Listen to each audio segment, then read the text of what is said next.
Oh my god. Oh, good morning, guys. Happy Friday.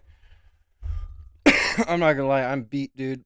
I was outside freaking shoveling up all the snow drifts that accumulated yesterday, and they were like up. One was up to my shoulder, damn near, on the vehicle. So yeah, but I had this side of the vehicle do. Then there's the vehicle. Then you do the middle. Then you do in the front of the driveway. And the stupid city had put a bunch of snow in front of our house, and our snowblower wasn't working, so I did. Your boy did it all manual. This how we're rocking today. You feel me? It's cold as a muff out that outside, bro. All right, so we're gonna get into it because I want to just hurry up and get this stream done for here, so I can work on some content. So we're gonna go over the fact that Candace Owens brought apparently that army veteran she was talking about that went down to Arizona and seen, apparently now he's claiming he's seen Erica Kirk, Brian Harpole, and a Nevada congressman, Mark Amodi, or Amodel, whatever. They meet at Fort Hooch, or however you say that, Haucha, on September 8th and 9th, the day before Charlie was killed. So we're going to get in that. AMFEST started. Erica Kirk's already making jokes um, at Candace Owens and other things. So I mean, I just feel like it's distasteful. You've already kind of been like saying shit or doing stuff that people are giving you crap for, and now you're here at this show, kind of making distasteful jokes like, "Oh, if you're here and I hug you, I might grab you on the back of the head," or "Oh, when I said Egypt, my iPad turned on. I seen it last night," and I was just like, "Yeah, this is ridiculous." I mean, but hey, if I was her, I'd probably do the same thing if I was innocent. Like I'm just gonna continue uh to fuck around and troll. That's what I'd do if I was her. If I knew that the claims were bullshit and stuff of that nature. But yeah, man, I'm beat, dude. You guys gotta want to see how big the freaking snowdrift or snow pile was they made in front of our house, along with what I had to put for snowdrift on there. Or I guess it doesn't even do it justice showing the picture. I'm not even gonna show it. But yeah, it was huge, dude. The biggest snowdrift probably is like 6 foot. So I spent like an hour, 2 hours shoveling this morning, so that was fun. But hard hard work beats anything, man. You always feel good after you do something that involves hard work. So, but yeah, man, we're gonna go over this. Here's one of the jokes that she apparently said. I watched it last night, so it's nothing new to me. I didn't watch anyone else's speech though. So apparently Ben Shapiro was going off and saying shit and a bunch of other stuff. So we're gonna get into it. I'm gonna go ahead and put on a super chat goal here. We'll just do 10 super chats. We'll do $10 higher, or we'll do $5 higher, man. It's this holiday season. It is what it is. We'll do 2 hours. The kids get out of school early today, so let's see. Help! I can't even type. My hands are so frozen.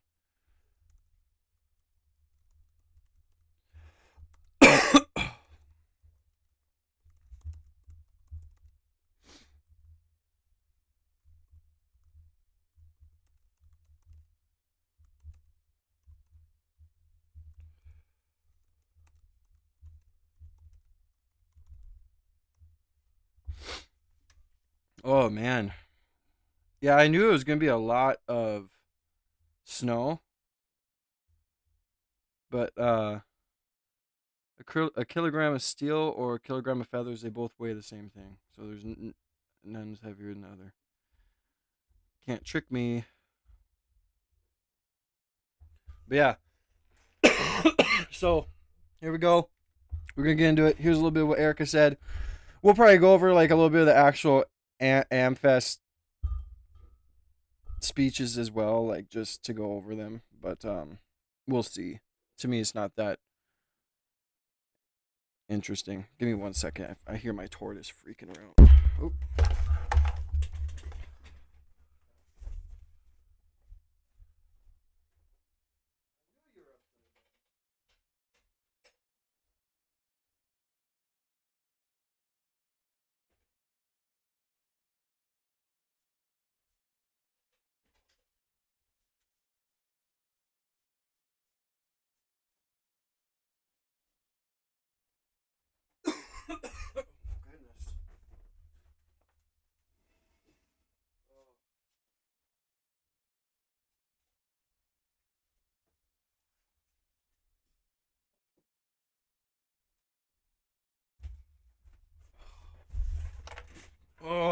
gosh. My tortoise made himself flip over. Oh God, you know it's gonna feel good taking a drink of some nice warm coffee.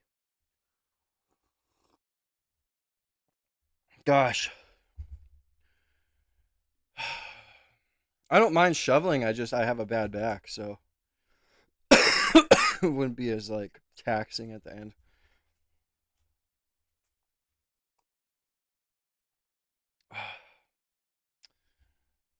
Yeah, let's get into it, man. Here's a little bit of what Erica says, just 36-second clip. I'm sure she's saying what I just said about the whole iPad situation, the touch in the back of the head situation.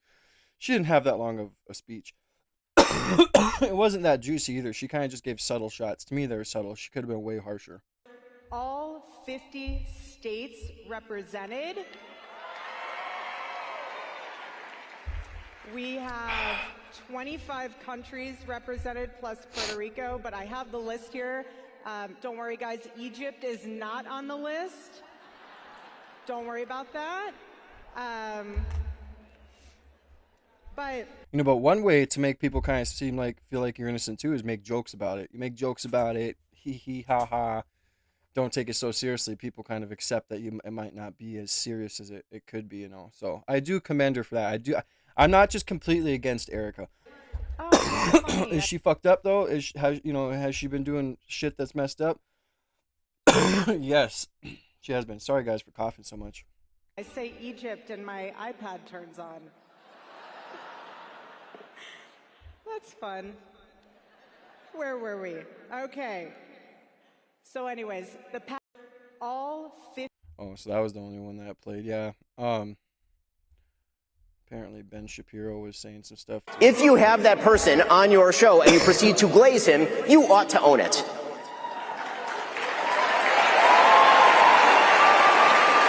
Tucker Carlson was there too, wasn't he? We'll have to see what he said.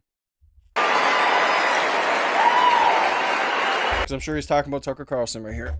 Like I said, I didn't watch any other really speech at all.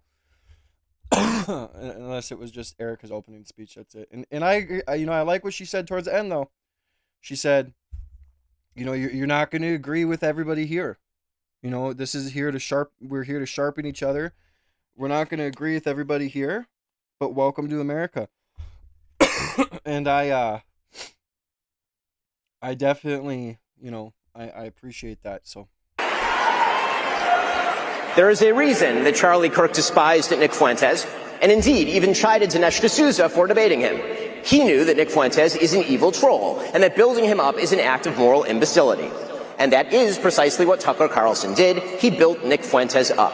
And he ought to take responsibility for that, just as he ought to take responsibility for glazing pornographer and alleged sex trafficker Andrew Tate, or for mainstreaming fake historian and pseudo-Nazi apologist Daryl Cooper as America's best and most honest popular historian. Dude, he is such a scripted, Hasbullah, say what all mainstream media says, like, guy. Like, hearing Ben Shapiro talk is very, very, very difficult. Hosts are in. Who the fuck just pulled up to my house? Hold on, guys.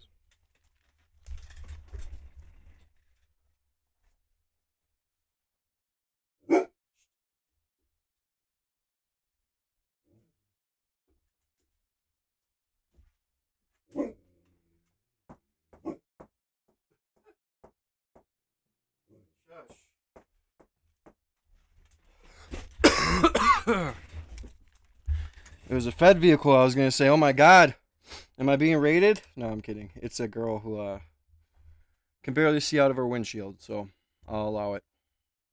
I will allow it. Gosh darn, dude. I feel like I'm coming down with something. My youngest daughter seemed like she was coming down with something too. But yeah, I can't listen to Ben talk, bro. But let's listen to Tucker Carlson talk. I'm curious to see what he has to say. Okay, hold on. Let's skip farther into this because last time I had gotten copyrighted. Just kidding. I watched it. I laughed. That kind of bitter, sardonic laugh that emerges from you. And we all know that we all love Tucker Carlson and Candace Owens and even Nick Fuentes or other people, we love them way more than we love Ben Shapiro. Let's just get it together. Welcome in, Pumpkin. Like upside down world arrives, when your dog starts doing your taxes and you're like, wait, it's not supposed to work this way. To hear calls for like deplatforming and denouncing people at a Charlie Kirk event, I'm like, what? This is hilarious. Yeah, this is hilarious. Actually, one of the clips I was listening to myself, thinking as I often do when I hear myself speak, which is never, because I never watch myself, but at these events they always play like the role of you. And I'm like, that guy is pompous. Woo! Sorry about that. We don't see ourselves clearly. But the prediction that, at some point when Republicans took power again, which It wasn't when I was outside, but I was shoveling outside like I just told you guys. And it's snowing. It's snowing again. This is what it's like living in North Dakota.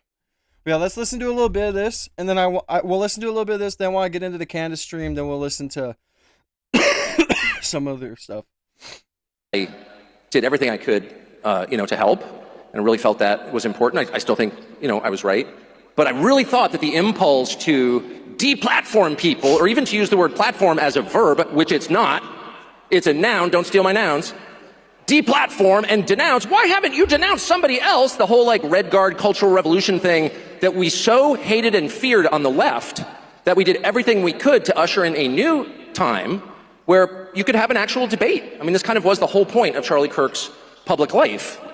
And I think that he died for it. I really believe that. And I know a lot about it because the last several months of Charlie's life were devoted in part to arguing about this event, in fact, this speech, in fact, my speech here, which he asked me to do earlier this year, this summer, and was immediately put under just immense pressure from people who give money to Turning Point, I would assume good people, but who wanted him to take me off the roster. And this has all become public, and the whole thing is so sad that I never talk about it, except to say Charlie stood firm in his often stated and deeply held belief. And it must feel good to be Tucker and be up on this stage and know, though, that like in Charlie's heart of hearts, and even him being gone, that he's welcome here.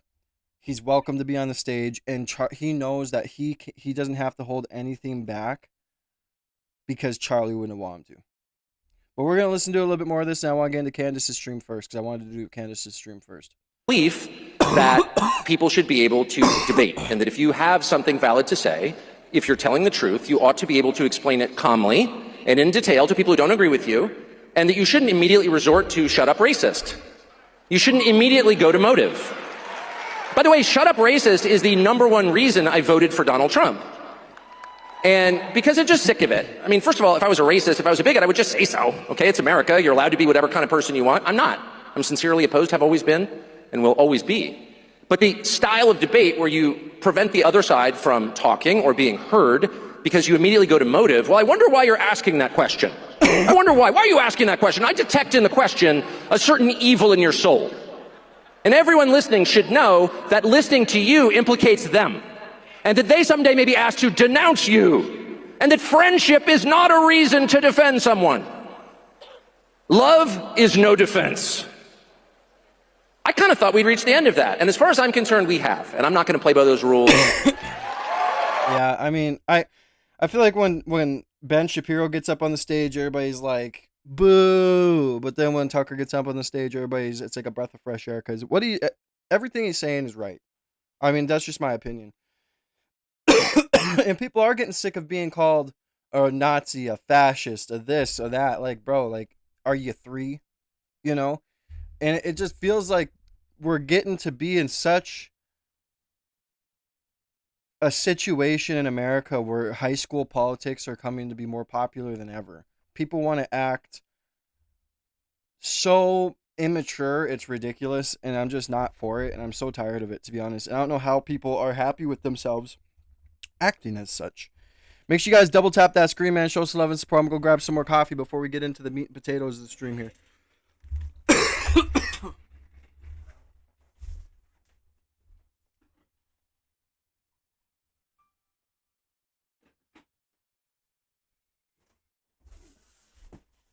Oh.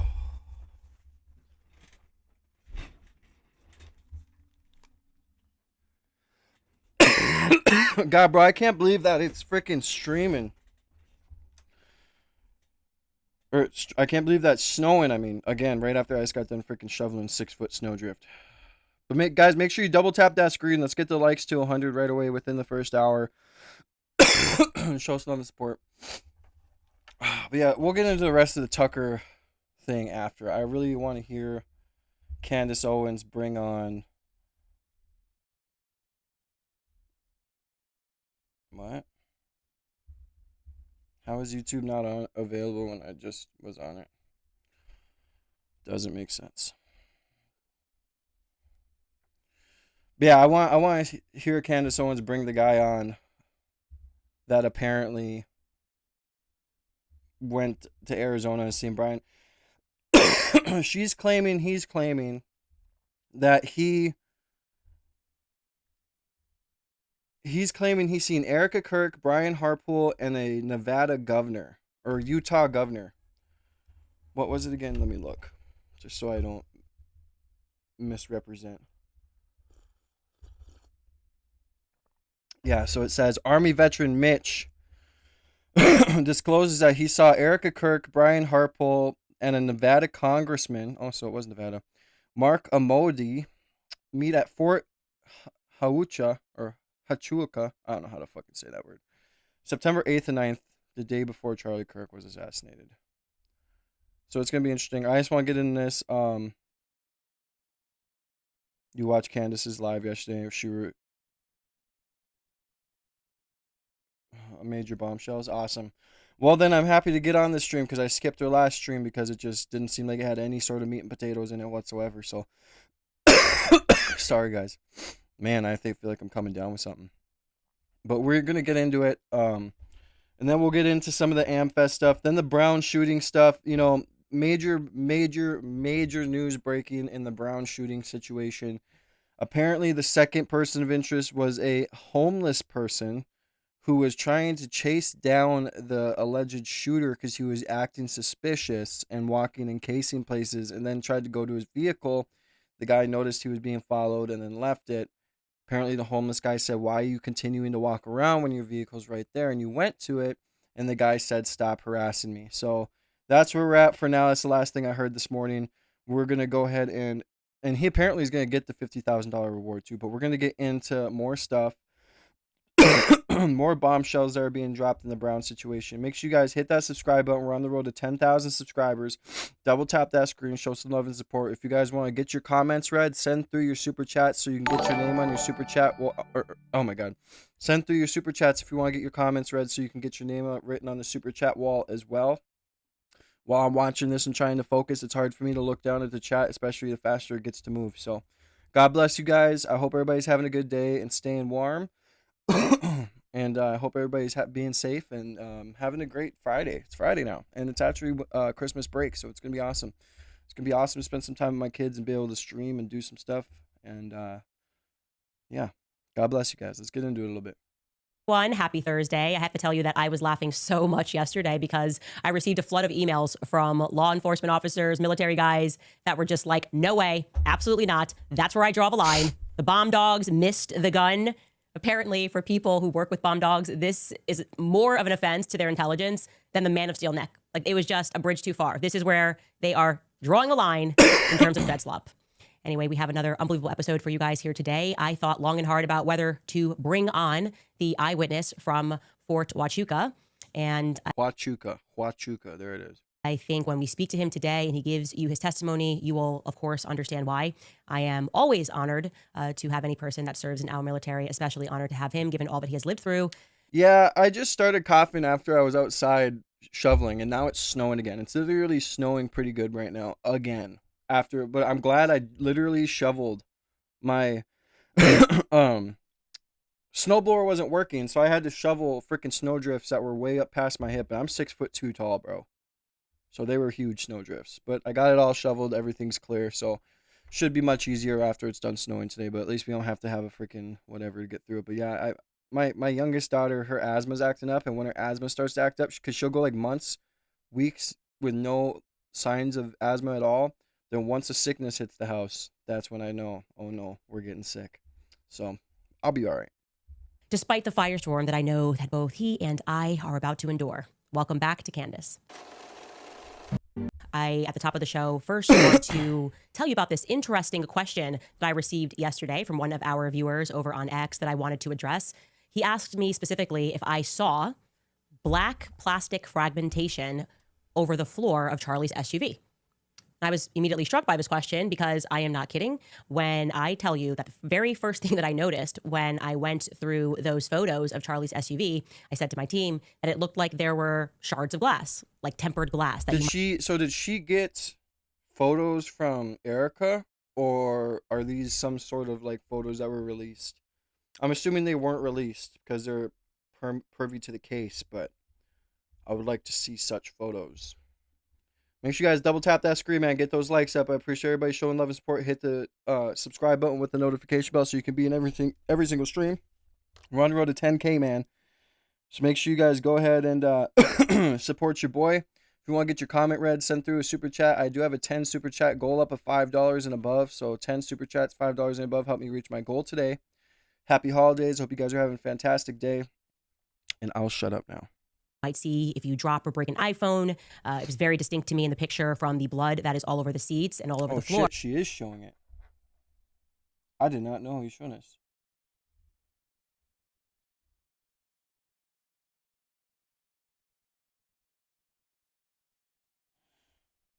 My first question is, why is there not more blood?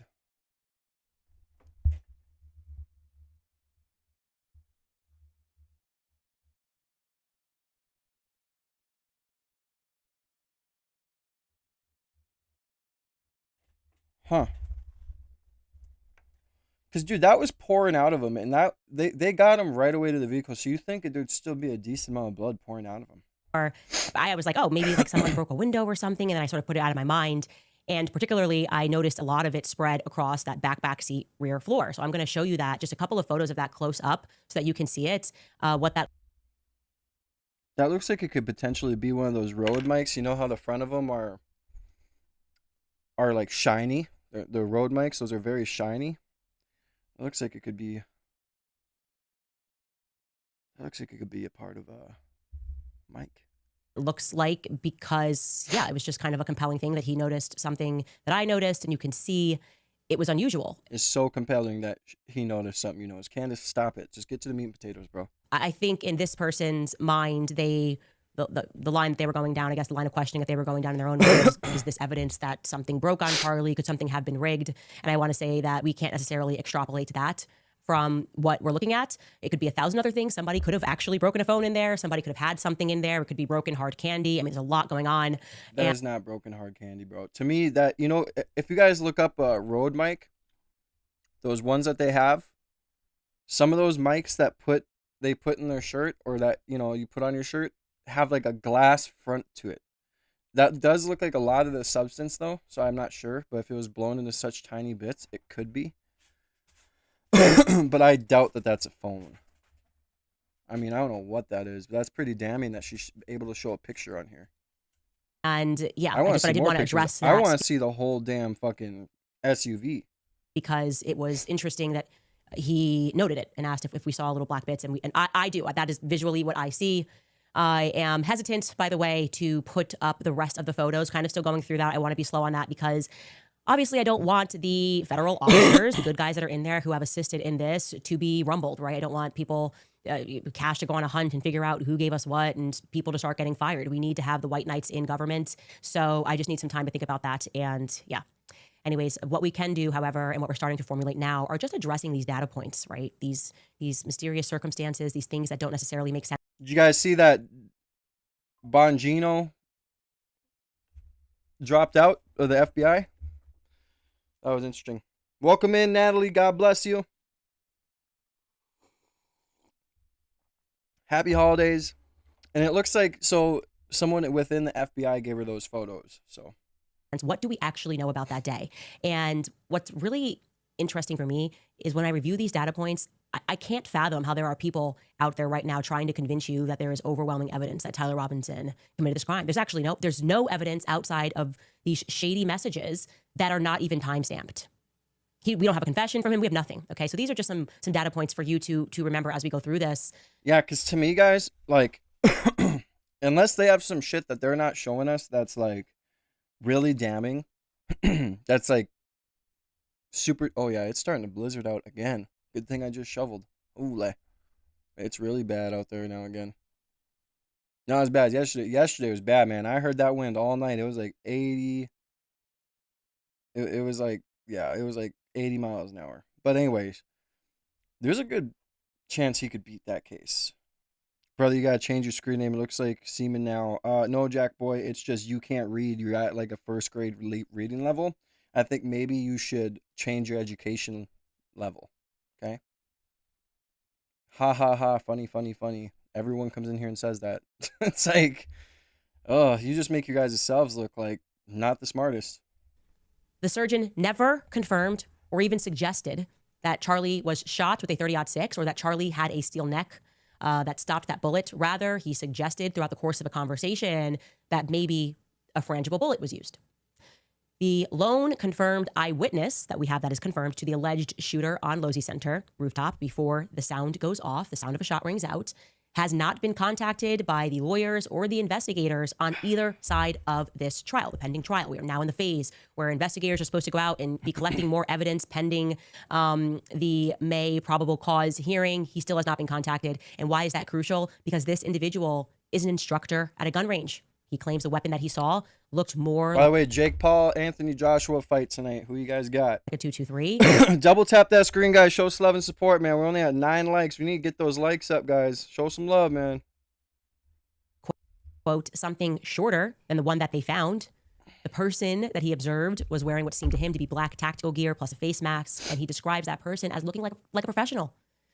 The bomb dogs were unable to locate the weapon in the field where it was eventually discovered, despite the fact that they had crawled over that area. They just weren't on their game that day. This is not my favorite part of the story. It's just a little, I just didn't expect the reaction to be what it was. I just love the people that are like, no, absolutely, no, we are done with the Fed slop.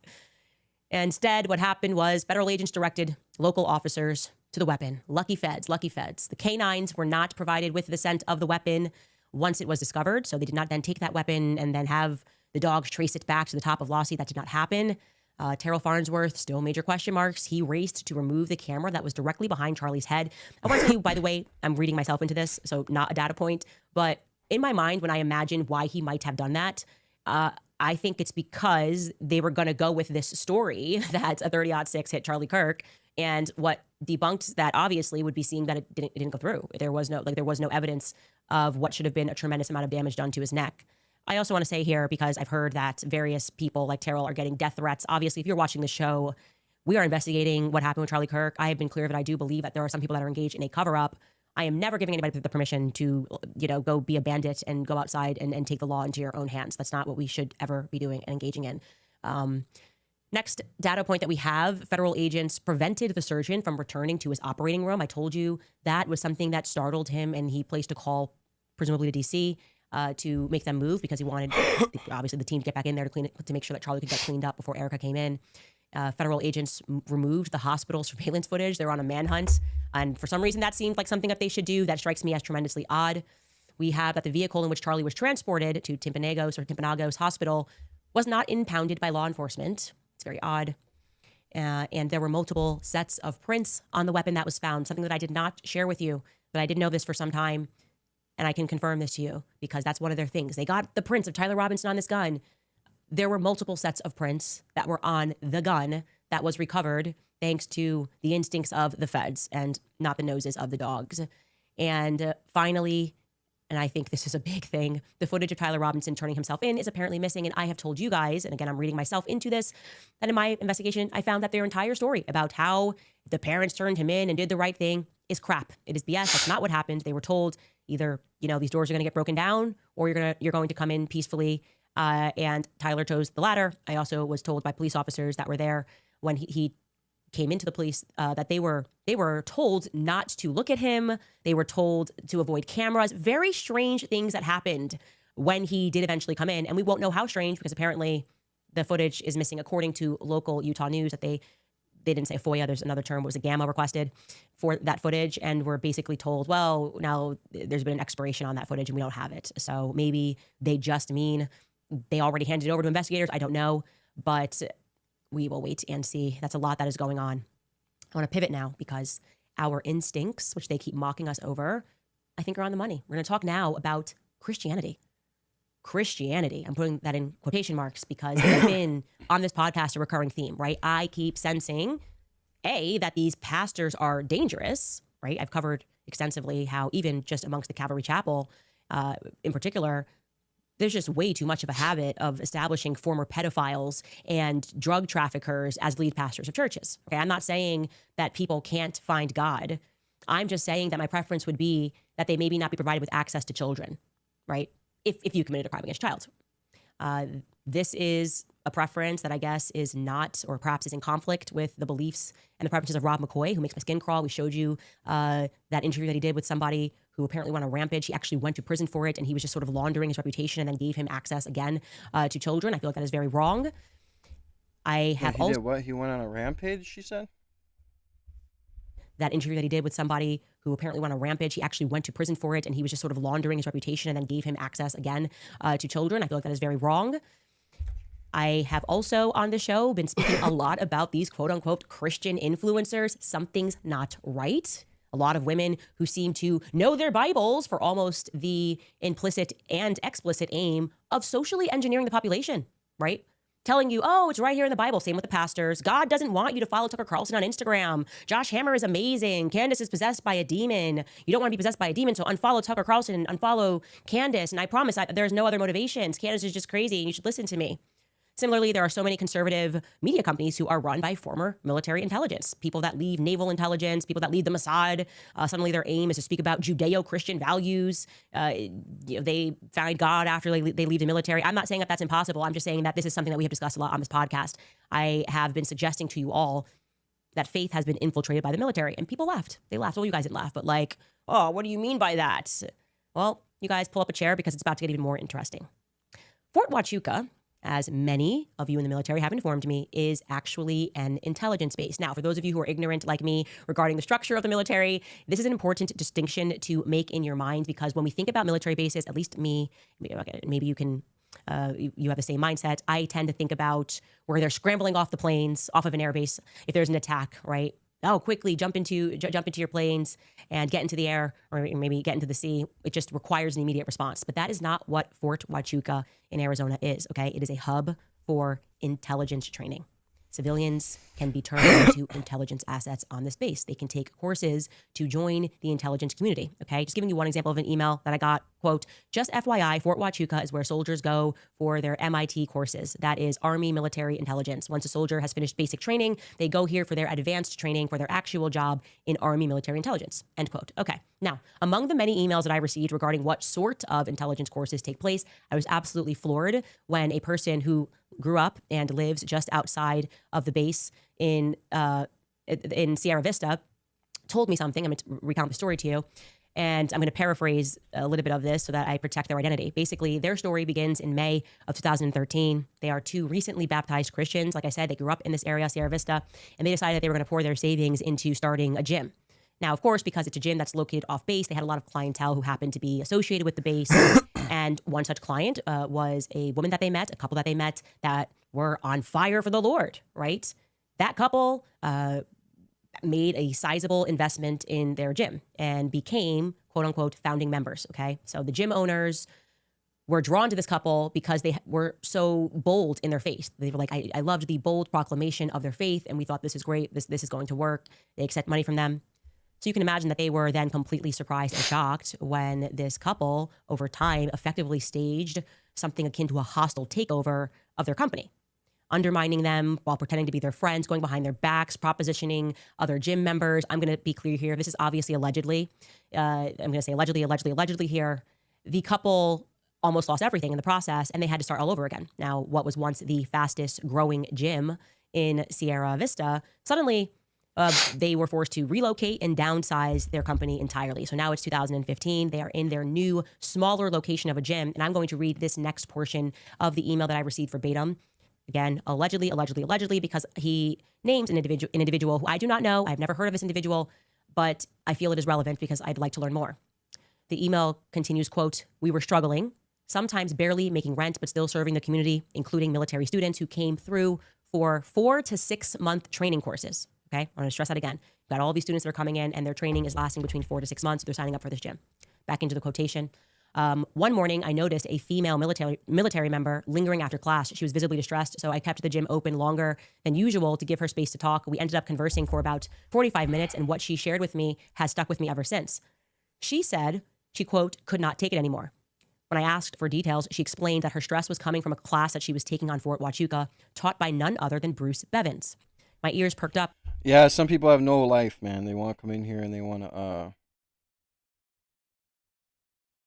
yeah. I don't even give them, I just boot them out of here. I don't even give them any time of day. They're just low IQ, man. When I heard his name, as I immediately remembered the incident with his wife. This young woman described Bruce as, quote, the most evil man that she had ever met. She then revealed something that I wasn't expecting at all. The class's objective was to teach military personnel to infiltrate Christian groups and organizations through covert psychological operations. The training focused specifically on deceiving Christians. At the time, I didn't fully connect the dots. Our gym was and still is an openly Christian faith-based organization. But looking back now, I have to wonder if the infiltration and the destruction of our gym was actually a training exercise or a field assignment. I also wonder if the distressed young soldier was sent to our gym on assignment from Bruce, but couldn't follow through with her objectives and instead chose to confide in me. There were other students who will corroborate this type of training. 2 military students, both named blank and blank, I'm redacting that, passed through our gym during this same period. They shared similar stories, but seemed much more advanced in their training. On one occasion, after I asked what was so funny in the back of my class, they privately shared that they had just returned from an overnight field training mission with very little sleep.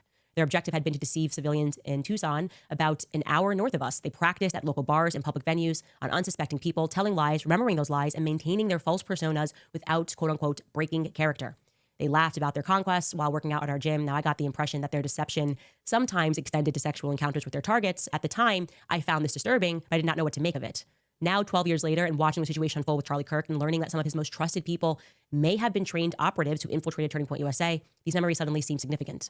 You mentioned previously that there was a strange military background connection among some of the people involved. I am now wondering if instructors like Bruce Bevins trained some of these individuals before they infiltrated Christian organizations like Turning Point USA. End quote. Now, I obviously cannot confirm just yet. I'm sure after the show, we're going to get a bunch of emails. The allegations against Bruce. Again, I have never heard of this individual. What I can say to you is on a guttural level, I feel this is accurate. I do. It is what I have noticed. It's what I've been pointing to you all year. Many of these pastors are behaving like operatives, and many of these Christian influencers are behaving like operatives. And I keep telling you that all roads, including the Egyptian, here Israeli, planes, lead to the front door of Turning Point USA Faith. I kept saying there's something when Faith suddenly infiltrated and something happened to this organization. And I feel that this email is a big piece of the puzzle. Okay. So if you played a part in these exercises on Fort Huachuca base where you were learning instructions about how to be a good little Christian to infiltrate and potentially to overthrow a Christian organization. Double tap that screen, guys. Show some love and support, man. Let's try and hit 100 likes within the hour, man. I got 20 minutes left. Everybody double tap that screen. And maybe you're having some second thoughts about your soul and you'd like to speak to me about it off record. Please email moretips@CandaceOwens.com. And I would also like you all to remember that we suddenly have been experiencing wall-to-wall panic ever since we mentioned Fort Huachuca. We saw this. It's crazy. I mean, the articles right now are unhinged. They are just doing fiction. The panic button was pressed when we mentioned Fort Huachuca and the alleged meeting that happened on the morning of September 9th. So we're going to get into that. And by the way, for those of you that thought that this person was making it up, he was apparently not familiar with metadata. I don't think he was. And he had not sent me the photos that he took that morning on the base. So he tells a story. I sat outside, I got coffee. Well, because he thought he was going to write, and I'm laughing here, going to like right the wrong of his past, he was sort of documenting himself while he was on the base. So he sends me over all of his stuff. And I literally was able to confirm with the metadata where he was, exactly what time it was, and see the background, obviously. And it's just a fact, okay? It's just a fact that this happened. He was there. I was also able to establish it because like now this is like beyond a reasonable doubt. Now, when we get back after this brief break from our sponsors, we are going to bring on, and this is his new name, Mitch. I've told you about who he believes he stumbled upon in that meeting, and I think that we need to focus on that. And you may learn more. I know I did. It's gonna be interesting to hear Valhalla VFT go over this because he was really, pretty hard on her. When she first brought this story to light. So it's going to be interesting to see how this hits the internet. After a brief break. All right, you guys, when they double down on abortion, you know, time. It's about the wellness. Back get protected the 100 not with tax. What can I say other than the fact that I do just feel on a spiritual level that we have been infiltrated? I'll ask a broader question. Are all of our lives a bit like the Truman Show? Do we have essentially a cast of characters who are performing and pretending? And this is what kind of made everybody go crazy after the Turning Point USA event where Tucker asked the question, where does this guy's money come from? I mean, obviously, Barry Weiss is one of these actors. This is clearly an act. You obviously are not intelligent. You obviously are not some journalist that works their way up and broke some important stories. You are obviously an intelligence op and not so intelligent op. Like, are we living in the Truman Show? Are we all going to work thinking that we can climb a ladder when in reality these people are just selected and given certain, they're supposed to be certain characters. You're supposed to pretend like you're the head of a tech company. Caught my milk snake. I keep looking over at him, and he keeps trying to like crawl up the glass to get out the top, but little does he know the top is completely sealed and it opens from the front. So funny watching him though, because he keeps falling over. Sorry, Rand. I have ADHD. My bad. Company, and you're supposed to be super weird and quirky. I'm going to cast you into that role, and then we're going to call you a genius, and you're supposed to pretend that you're this super financial guru like a Jeffrey Epstein, and we're going to put you at the head of a finance company. You have no background in this. That's kind of the theme that I'm seeing. Anyways, I don't want to waste too much more time because I do want to bring on Mitch, who apparently has what I would describe as, I don't know if it's the best or the worst luck ever in life, stumbling upon the feds when they're maybe up to no good. Mitch, welcome to my podcast. It's so great to have you here. Yeah, it's wonderful to be here, Candace. How are you doing? I'm doing very well. I obviously, you know the story of how I instantly got the email from one of your friends that just said, you should call Mitch, after I prayed and said, I'm missing a piece of this. Please, God, give me a piece of the story. And the first email I see when I get back from church on a day of holy obligation is this email. And so, Mitch, my audience is up to date on what happened to you when you were 20 years old. And I'm wondering if you can just sort of briefly recap in case I got some things wrong. Oh, wow. Briefly recap 35 years. Sure. Yeah, we were part of a mission going down to the border of JTF 6, assigned from 10th Mountain. Previously, there had been a Marine Corps unit there. Apparently, they had an incident. We had to replace them. And they wanted a less kinetic unit to be involved. So we went down there in a matter of a few days, and I was the youngest guy on the team. And for the first few days, I got assigned to have to, do the hard work of putting in the sensors and following one of the border patrol who was on horseback. Got to learn a little bit about picking up signs in the desert, stuff like that, while we were placing these sensors down. It took a few days. I think we put in like 80 sensors or so along the border, and we were getting they thought it was some glitch signals coming back. Being that I had just gone through the course, I had the most updated information, and what we realized is they weren't glitch signals that these people were being sent out for. It was subterranean, and when I got pulled back to the JTF 6 headquarters, they were in discussions of trying to remove the Army. In case your viewers don't understand, when units get put together like this, especially this mission, there's a lot of contention even to this day between the Army and Border Patrol and who gets to take credit and who gets to stay, who gets to go. And back then, Border Patrol, I think they just wanted us out of their hair. So they were having some sort of a big meeting, and a big do not disturb meeting. And I got assigned to the skeleton crew to sit back on the SMS, the receiver. Guys, get those likes up, man. We just have 14 minutes left within the hour. Make sure you guys double tap that screen. Let's try and hit 100 likes. We just need 77 more. Thank you to One Saintly One for the subscription, and thank you to Sarah for the subscription as well. God bless you guys. We're on the road to 10,000 subs. And I was looking at the data while the skeleton crew of the Border Patrol was left there with me as well. And he was giving me a bad time about the Army equipment. Holy crap, I'm not gonna lie. It is a blizzard outside again, man. I wish I could show you guys. Holy. Good thing I shoveled this morning. And how they were being sent out for no reason. And he kept giving me a bad time about it. So we were looking at the data and we started discussing things. And I brought up the fact that, I asked if there was any subways or something like that around, and between the two of us, the light bulb went on that, it was it was an underground tunnel, and within minutes we could uh, triangulate the signals and be able to pinpoint the location, and that's the information I got to hand off. So no, I didn't, like go on the raid itself. Handing that information off was the probable cause they needed to be able to go get a warrant, go to the location, and also communicate with the Mexican authorities on the other side to perform a raid. And yeah, that's what happened. Now, Um, you're thinking, amazing, we have found the biggest cartel tunnel. So he's bringing a little bit more clarity. Thank you to Fred for the subscription. God bless. Last time when Candace was explaining it, she was talking about getting a warrant. She made it sound like a warrant to like raid on the other side of the border, and I was like, why would you do that?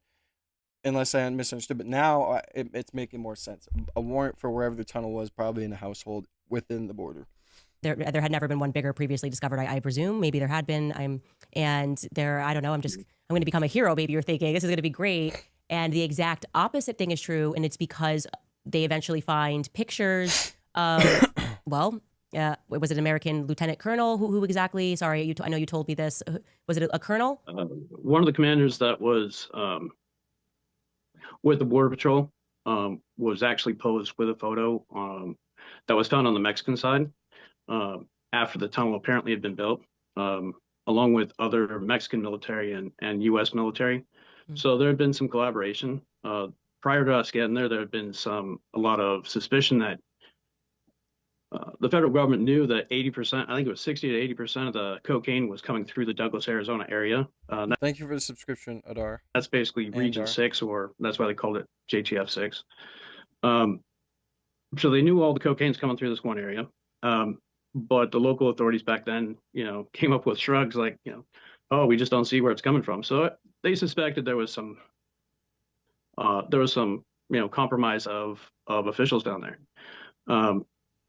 So yeah, we went to work, and it didn't take us long to pinpoint this. So when they recovered that data and they recovered the photos, obviously they had some of the top names of who was helping out on the U.S. side to help build the tunnel and also keep it functioning for at least 6 months, judging by the date on the photo. So I just wanted to ask you, your attachment to, because I'm trying to figure out why you're going to then go back to Fort Huachuca. Is that where you were initially trained?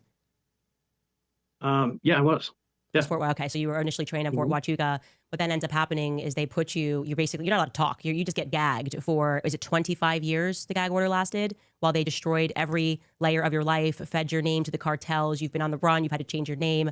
Your family is now in debt. You've been fighting. Did you see his face when she said fed your name to the cartels? He was like, what? I wonder if some of this isn't... Just get gagged for, is it 25 years the gag order lasted? While they destroyed every... Watch his face as she's saying this stuff. Layer of your life, fed your name to the cartels. You've been on the run. You've had to change your name. Your family is now in debt. You've been fighting lawsuits, trying to get the government to, I guess, defend you against the cartel gangs. And clearly they're angry because you stepped on their toes, it looks like. I think that's a fair depiction of what happened here, which we are learning more and more how corrupt. And I think the CIA was created to traffic, to be clear. That's my opinion there. But they effectively destroyed your life and gagged you in the process. Is that a fair assessment of what happens next? Yeah, it is. I could probably go into some detail that while we were down there, I got the honor of incinerating all the. It was about a ton of cocaine and a bunch of guns, bunch of money. And then right afterward, we went right back to work, and I ended up getting approached with a friend at Noka, Arizona. Not a friend, but another Border Patrol agent. And if it wasn't for him, I was too stupid. I didn't understand why this person was coming up or why they had personal information on me. I was a young kid. It was the Border Patrol agent that caught what it was about. And yeah, thank God. He knew what to do. Took me back to base, and they thought it was, something I did to give away my identity. So I was on base for, it was the next day that I got brought into a briefing. And by that time, the photos from the Mexican side had made their way to the American side, and they were able to put together how my information got fed to the other side. As far as cartels and stuff like that, It's just plain corruption at this point. It's thick. And yeah, they have followed me. I've had people come through my windows. And it's not like, I know these are, it's like fantastical stories. We got the court documents. We got the court cases. You've sent them And to it's me. not just that we have those. It's that the work that was done to even try to bury those afterward. It's pretty substantial. And yeah, I've got 20 years of this, and you'd think, one would think that somebody in the federal government would care, or in any part of our government would care. The more I've gone up the chain to try and, get more of these records as well as get answers to this saga, it just seems like I step on more and more toes. And eventually, that's what led me to going down to Fort Huachuca, was just to get the original records and find out, why wasn't the FBI updated as to what my status was, and why has this been allowed to, basically use our own laws against me to attack my life? I feel. I wanted answers. When I hear the story, it makes All me right, guys, I'm gonna go fill my coffee pot real quick. It'll take me 2 seconds. Double tap that screen. Let's try and hit at least 50 likes by the time I get back in this chair. I love you guys. I'll be right back.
Oh.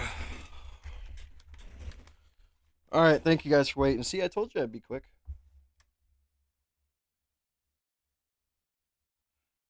Double tap that screen, guys.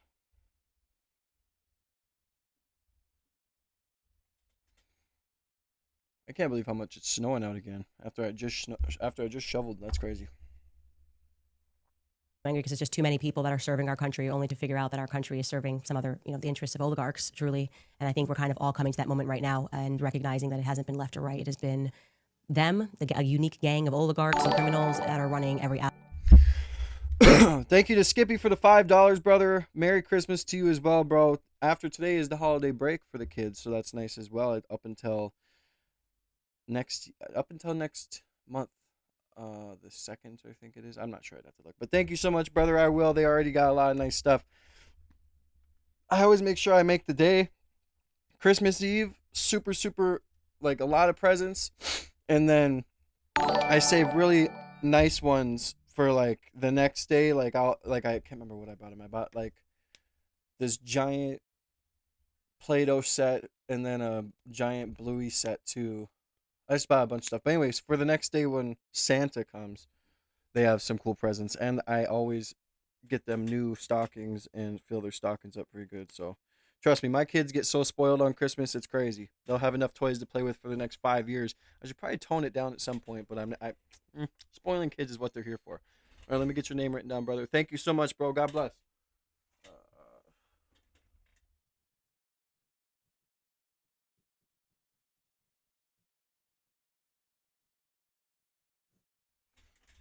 Oh, look at my hand cramping. Oh. All right, bro. I got your name written down. Thank you again, Skippy. Happy holidays to you as well, bro. God bless you, man. Aspect of our lives, and they would gladly have you die for them. Just 9 more super chats, $5 and above. to reach the goal. I appreciate you guys, man. God bless. And they couldn't care less.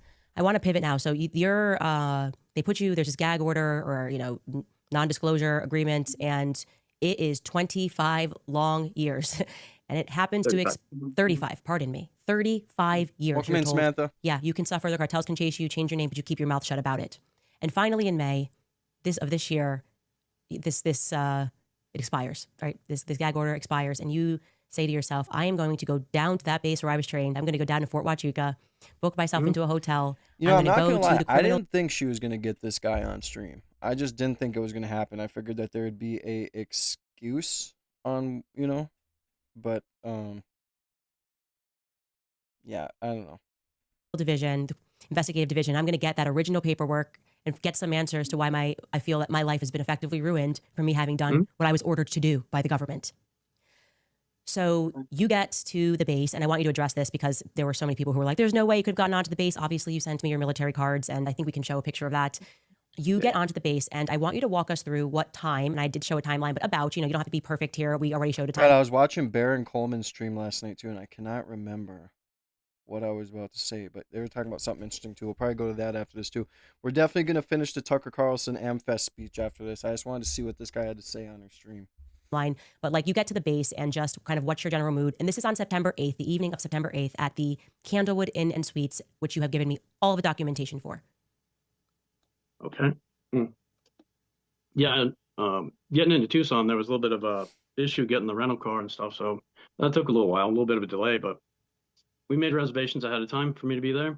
And yeah, I get down to the base. For those that think that people can't get on base, no, typically you can, as long as you have your ID, your insurance, and you have a purpose for being there. I certainly did. And That's why Sal, they you can have show that hotels. documentation as he's speaking. I'm sorry, go ahead. Yeah. So yeah, we made reservations, and I got to the hotel. I had to. It was sort of hard to find, but once I found it, I sort of recognized it because it was that was actually the barracks that I had when I was there in AIT training, but they had converted it. So yeah, that was pretty cool. All of a sudden, I'm staying in the same barracks. Really nice place, by the way. Wonderful beds. But yeah, I check in, and as I'm doing that, you can tell that there's regular military people, young kids that are there, probably just checking in to post, stuff like that. There were a couple. She keeps moving her lips like, did I not just say to put that shit on the screen while he's talking? Look at her face. So yeah, we made reservations, and I got to the hotel. I had to. It was sort of hard to find, but once I found it, I sort of recognized it because it was that was actually the barracks that I had when I was there in AIT training, but they converted it. So yeah, that was pretty cool. All of a sudden, I'm staying in the same barracks. Really nice place, by the way. Wonderful beds. But yeah, I check in, and as I'm doing that, you can tell that there's regular military people, young kids that are there, probably just checking in to post, stuff like that. There were a couple people that stood out, and they're a little bit older, and as I'm checking in, one guy that was sitting on the couch, he just had a sheen to him. Looked like he had a professional military sheen to him. If I had to guess, being a special forces guy, I would have guessed that he's ex-special forces, probably doing, something down there, probably contract. He was definitely waiting on something. And age about, just so we can get a description, age? I'd say 33 to 40, about there, give or take. I wasn't there to check out people or check ID cards. I just happen to know him. And veterans, especially SF guys, when you notice somebody like that, I almost had the impression, so much so that I was going to go up and ask him what group he was with and say hi and thank him for his service. I didn't really get that chance. So as I'm checking in, and then I go to my room and then come back out, he was joined, and joined by a female that you can definitely tell when, how do you put it, when people are well off and they're dressing down. Yeah, I'm sorry, but like Valhalla VFT said, there's a bunch of tatted up men in the military. You don't know who's special forces, who's not. So to me, that's a little bit far-fetched. And then another thing he just said, which gets me, is you can tell when people are well off, but they're just dressing down. So what's he trying to say? Who'd he see? Who do you see that he knew was well off? I don't know if someone's well off when I look at them and they're dressed. If they're dressed down and they look regular, how do you know if they're well off unless you know them? You know? She was definitely dressing down, and it was very well kept. The one thing I noticed about the woman that really stuck out to me was her eyes, and I have an ex that has caused me a lot of problems. So when I see someone with striking blue eyes like that, they stick out. And Merry Christmas, I was on D-Mark. the phone with my wife here, and I even told her about it. I said, "Oh, geez, somebody has those kind of eyes." It creeped me out a little bit, and it had nothing to do with that person. Just life is what it is. The eyes of Erica Kirk. But as I was checking in, I was going to go back and actually talk to that person, the guy, and yeah, between me at the front desk and then going back to my room one time and then coming back out, I was going to go to dinner. Yeah, they had gotten into there was a vehicle parked out front, big green truck. It looked like a real shiny GSA type. And yeah, they were getting into that vehicle and driving off. And that night I went to dinner at some a little bit crazy. People in Sierra Vista, they can probably verify there was a Mexican sushi place in Sierra Vista. So I got dinner and it was a pretty good place actually. And then I came back and went to sleep that night. Got up early the next morning, wanted to see the sunrise, reminisce about, yeah, there we go. Just reminisce about having been there a long time ago. And even stopped to talk to some of the police. They tried to give me directions to CID, but the buildings there are they're sort of old World War II, and they're also built on top of the foundations of like almost Alamo era rocks and stuff, and some of them aren't really well marked. So these directions sort of led me off on a wild goose chase. And I'll interject here while you're having a sip of water that this is when you accidentally take a video. And to me, him having a consistent sip of water is a bad sign, because usually when people are lying or telling a story like that, they get like he's very nervous, you can tell, because his mouth keeps getting dry. And it's 18 minutes long while this guy's giving you directions, which you've sent everything over. So there's no question. Because you never know if this guy just wants his 5 minutes of fame. Oh my God, I'm on Candace Owens. Blah, blah, blah, blah. She wants to hear my story. It makes him feel important. Like, where's the meat and potatoes at, brother and sister? Candace, you're fucking up. I'm sorry. I mean, I feel like we've been on a good run here. But the moment she brought up the story of him going down to Arizona, seeing Brian Harpole, now apparently he's seen Erica Kirk and a Nevada congressman. Yeah, I'm sorry. I feel like we are ruining the investigation we had in the beginning, okay? I mean, seriously. This is boring at this point. Get to the fucking meat and potatoes, brother. No one wants to hear about you going there and reminiscing, taking a fucking selfie in the desert. No one wants to hear about you going and seeing a girl that had crazy eyes that looked like your ex's. And so you told your wife, and that you thought you seen a special forces guy and you wanted to say thank you for your service, but you couldn't. Just shut up. Tell us what we need to hear and fucking keep going, please. Okay? This is if he was on my podcast and I was Candace, I would say explain it, but don't be telling me a bunch of this nonsense. Like, just fucking get to it, bro. Question. You were here and everything happened because you tried to document this thinking you were going to get some justice from the past, and I will let you continue telling the story. Yeah, I was there to get help. And I was really figuring some people would have have some answers for me. I couldn't find CID, but as I'm wandering around, I finally decided, I need to get some coffee and wake up, maybe have a little breakfast. I noticed that there's some signs there that say JTF and JTF headquarters. I went in a couple of the Bro, I know I interrupted last time. I'm sorry, but my baby milk snake is literally pushing the top of the screen now, trying to get out, and he just fell over. That was the closest he ever got.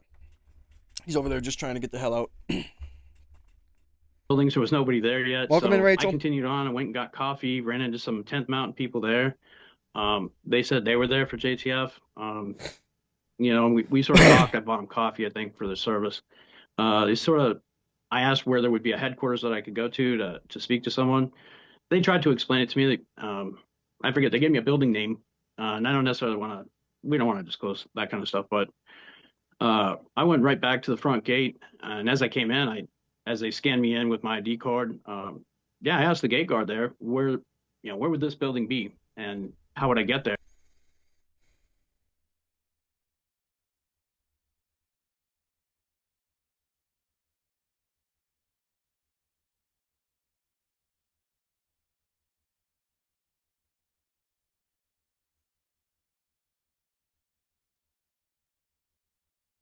Hmm. Yeah, I just don't understand how he can get into a secret building with this. He gave me detailed instructions on how to get there, how to wind around to get to that building. So I did, and it was obviously a temporary setup for this new command down there. There was no gate guard. There was, I think they did have some barbed wire around the field in the building, which made me hesitate for a second. But it was a parking lot, so I just went in and parked. I was on the phone with my missus here and told her, we'll see how it goes. We'll see what they say here, and I'll call you in a few. It ended up not. Does he have kids too? Because it's like, I wonder why didn't his wife come with? Why are you just taking this time to go all the way down to Arizona? Your wife's not with you. You're just calling her randomly, updating her. To me, he's just laying the scene of a damn movie. Call it back for about 7 hours. And you can being in the military for a while, you notice when there's a lot of high-ranking people around, and you notice when there's a little bit of a buzz. And I walked in there. I didn't know if this was just a new type of army that I haven't seen for a while. But I walked up to the front desk. I sort of told him what I wanted. I initially talked to one captain for about 5 minutes, and then he stepped back out. He was going to go get someone. I stood there at the front, and as I did, the guy that I thought was an XSF guy, he had walked out from wherever it was, and he was sort of walking out to the front doors, and he stood there for a while waiting. And then three more people came around, civilian dressed, and one, yeah, he looked like a congressman. Had the pin, had the flag. He looked like a congressman. Congressman suit. And there were a couple of people next to him, and obviously they were trying to talk to him, and they were sort of palling around. But it was also sort of serious. And some of the military lieutenant colonels there and the unit sergeant major escorted them out. They got into one of the GSA's. For anybody in the military that knows about GSA, they own everything in the government. Could you, sorry, for those of us who don't know about this GSA, just to break it down for us, I'm sorry to be so ignorant. What does that stand for? No. What was it? Government Services Administration, or okay. I forget what it is. No worries. What they basically maintain all the property for the federal government. Okay. So if you're in the military or if you're in the federal government and you need a vehicle, basically you go to one of the GSA places, and it's like renting a vehicle at Enterprise or something, but you have orders attached to it. Some of those vehicles they're reserved at any GSA where they have VIPs that come in. For those in the know, they keep a reserve set of vehicles, and they're extra shiny. They're like new off the lot. Their tires aren't worn very well. So they all got into one of those vehicles, and they left. The sergeant major came back in. Him and I was teasing him about his tabs and how he didn't have his long tab, and I think he had a Ranger tab and airborne. Or no, he didn't have airborne. He had air assault. Anyway, I was teasing him about some of that. Was supposed to go back and talk to him. I was finishing signing in when, a couple more captains came around the corners, and they escorted me way out of. They wanted to take me out of the building. I thought I was getting arrested, and I didn't know what I'd done wrong. I'd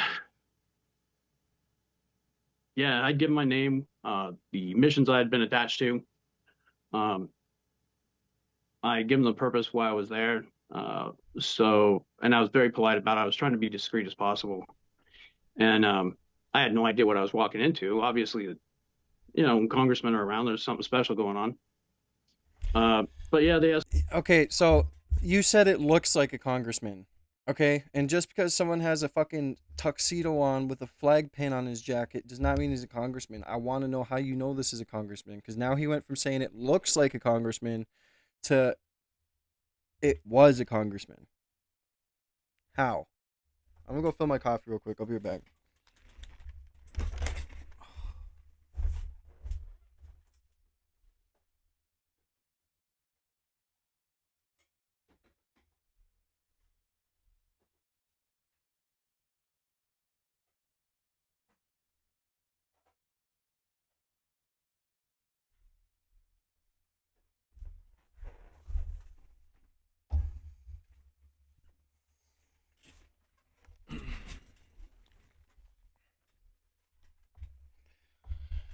I just think that this guy either wants his 5 minutes of fame and wants to start his own podcast because he made his whole backdrop and thing like this, or what. But I mean, we'll see if it has any substance to it. But I just really don't. Yeah, we'll see. Candace, if Candace wants to keep credibility, she needs to be asking more. Like if I was Candace, I would have been like, "Whoa, whoa, whoa! What do you mean it looks like a congressman? How do you know that? Our congressmen are known? Did you put two and two together? Like I would have been. Why aren't you asking follow up questions?" Escorted me out across the parking lot to the park benches there, and one of the captains there, his name was Captain Neff. Nice guy. Um, yeah, and I started telling him my story, what I'm telling you, and what I was there for. Yes, that's the guy. Real decent gentleman. Um, and as we sat there, the other captain went in, was going to get the sergeant major, and I don't know exactly what happened, but before long, there was a bunch of cruisers pulling up. There were police officers from different levels of the government. I couldn't tell you all the different types of law enforcement that were there surrounding me, and sort of putting up a wall between me and the front door. I did catch that there was yet another. I don't know if it was the same GSA vehicle returning or a different one, but that did pull up to the building. I couldn't see who got in it, and it ended up sort of a big deal. They kept interrogating me, trying to gaslight me, ask me what I was there for, like I was some sort of a spy. I Yeah, and then they mentioned a bomb threat. They wanted to check my vehicle. Mentioned that because I was in special forces, obviously I must be some sort of a bomb threat. And for me, I just figured this had to be some sort of the false flagging that I've encountered from before. Some sort of residual effect from that. So you're just thinking, this has got something to do. This has been 35 years running. The government's corrupt. It's all about me finding this cartel tunnel, and this is just going to be the story of my life, never getting any justice. That's what's going through your mind. And at this point, yeah, people in the government start pointing guns at me. My house has been squatted and stuff like that. I just roll my eyes. I literally, Sorry. I was just throwing my car keys. They wanted my car keys. I chucked it over. I said, yeah, if you don't mind, park it closer because my bones are getting old and it hurts. I don't want to walk that far. So sad. So Captain Nuff was really nice, and I asked him what this was about. He tried to shrug it off and say he didn't know. There was another lady that seemed to be conducting what this overreaction was. And she was definitely, she was in plain clothes, undercover, big sunglasses, Hispanic woman. Right, if I had to guess, probably Secret Service or something like that. She didn't want to approach me directly. She was directing how other people would approach me and ask me questions, get my documents, stuff like that. Eventually, they said, "Okay, we're going to take you to another location." They took me to. They finally showed me where the CID building was, I guess. Put me in there, and they recorded me for a while. Asked me a few questions, and they were very, very concerned about the next 24 hours. Like they wanted to make sure, I don't know, maybe that I wasn't there for some other purpose or related to something. It was pretty odd. They didn't answer any of the questions I was there for. They didn't give me the documentation they wanted. They did give me a report number to go ahead and you went ahead and I gave that to you. You did. We'll see what that says. But yeah, they were looking for any excuse to try and hold me up for like 24 hours. And We'll see what that says. Why don't you have it? that 24-hour number kept getting repeated by them.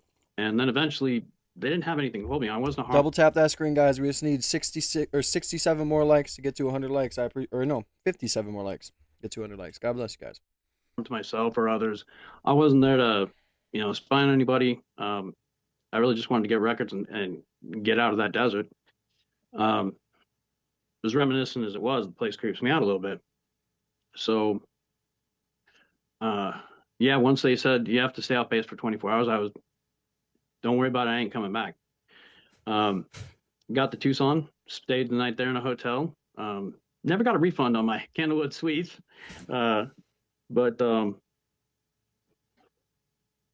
yeah, got on the plane, and before we touched down, I had a stop off in Salt Lake City. By the time we wheeled down, we got the news about Charlie Kirk.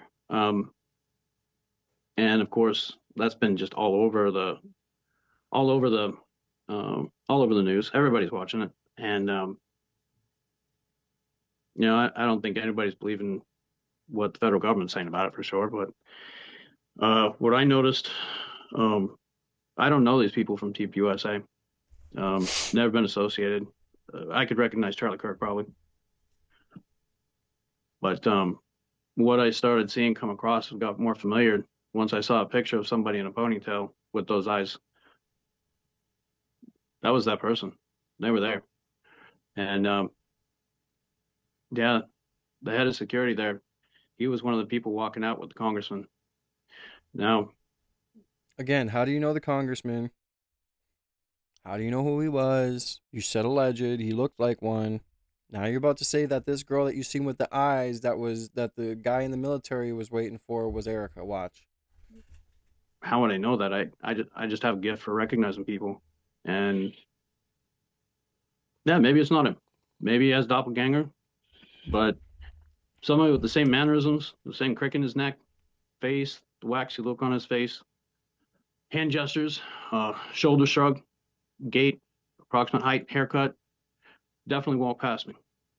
And in If the you had to hotel, put it at a percentage that you were looking at Brian Harpole, maybe he's got a brother in the military, who knows, right? Maybe he does have a doppelganger, he's got a twin brother, who knows? And I want to be clear, I can confirm on this podcast live every step of your story in terms of where you went, what time you were there, that there was this big meeting that happened. I confirmed the location with other people that are on Fort Huachuca currently. I can confirm everything with metadata. I obviously can't confirm that you saw who you say you saw. If you had to put it at a percentage that you saw Brian Harpole, what percentage would you put it at? 95.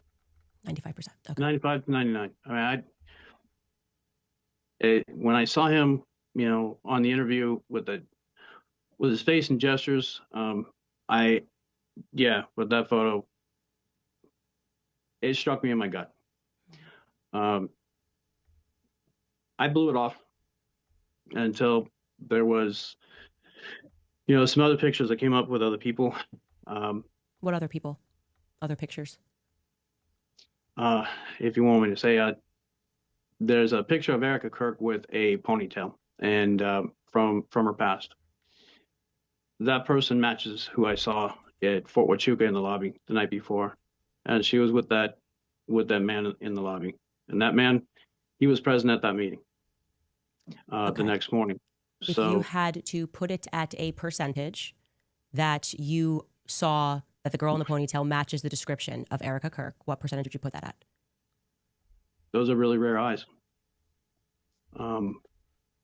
That's 95 to 99%. I can't imagine somebody else.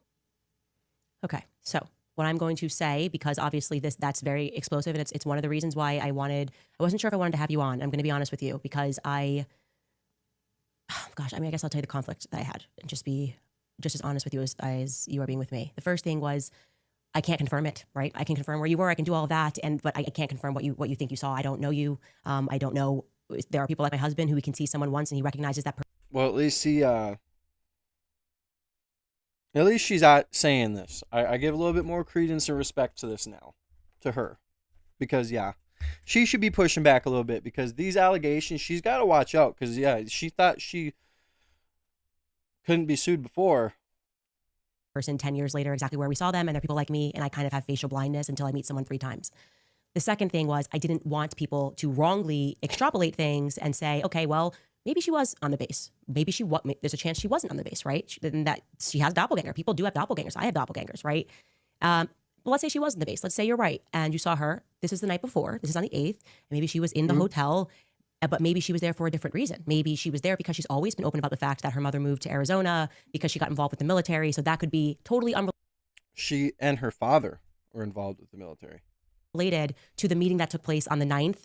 And I didn't want to, but then I said to myself, this man has lived through so much. You know what I mean? This man has lived through so much.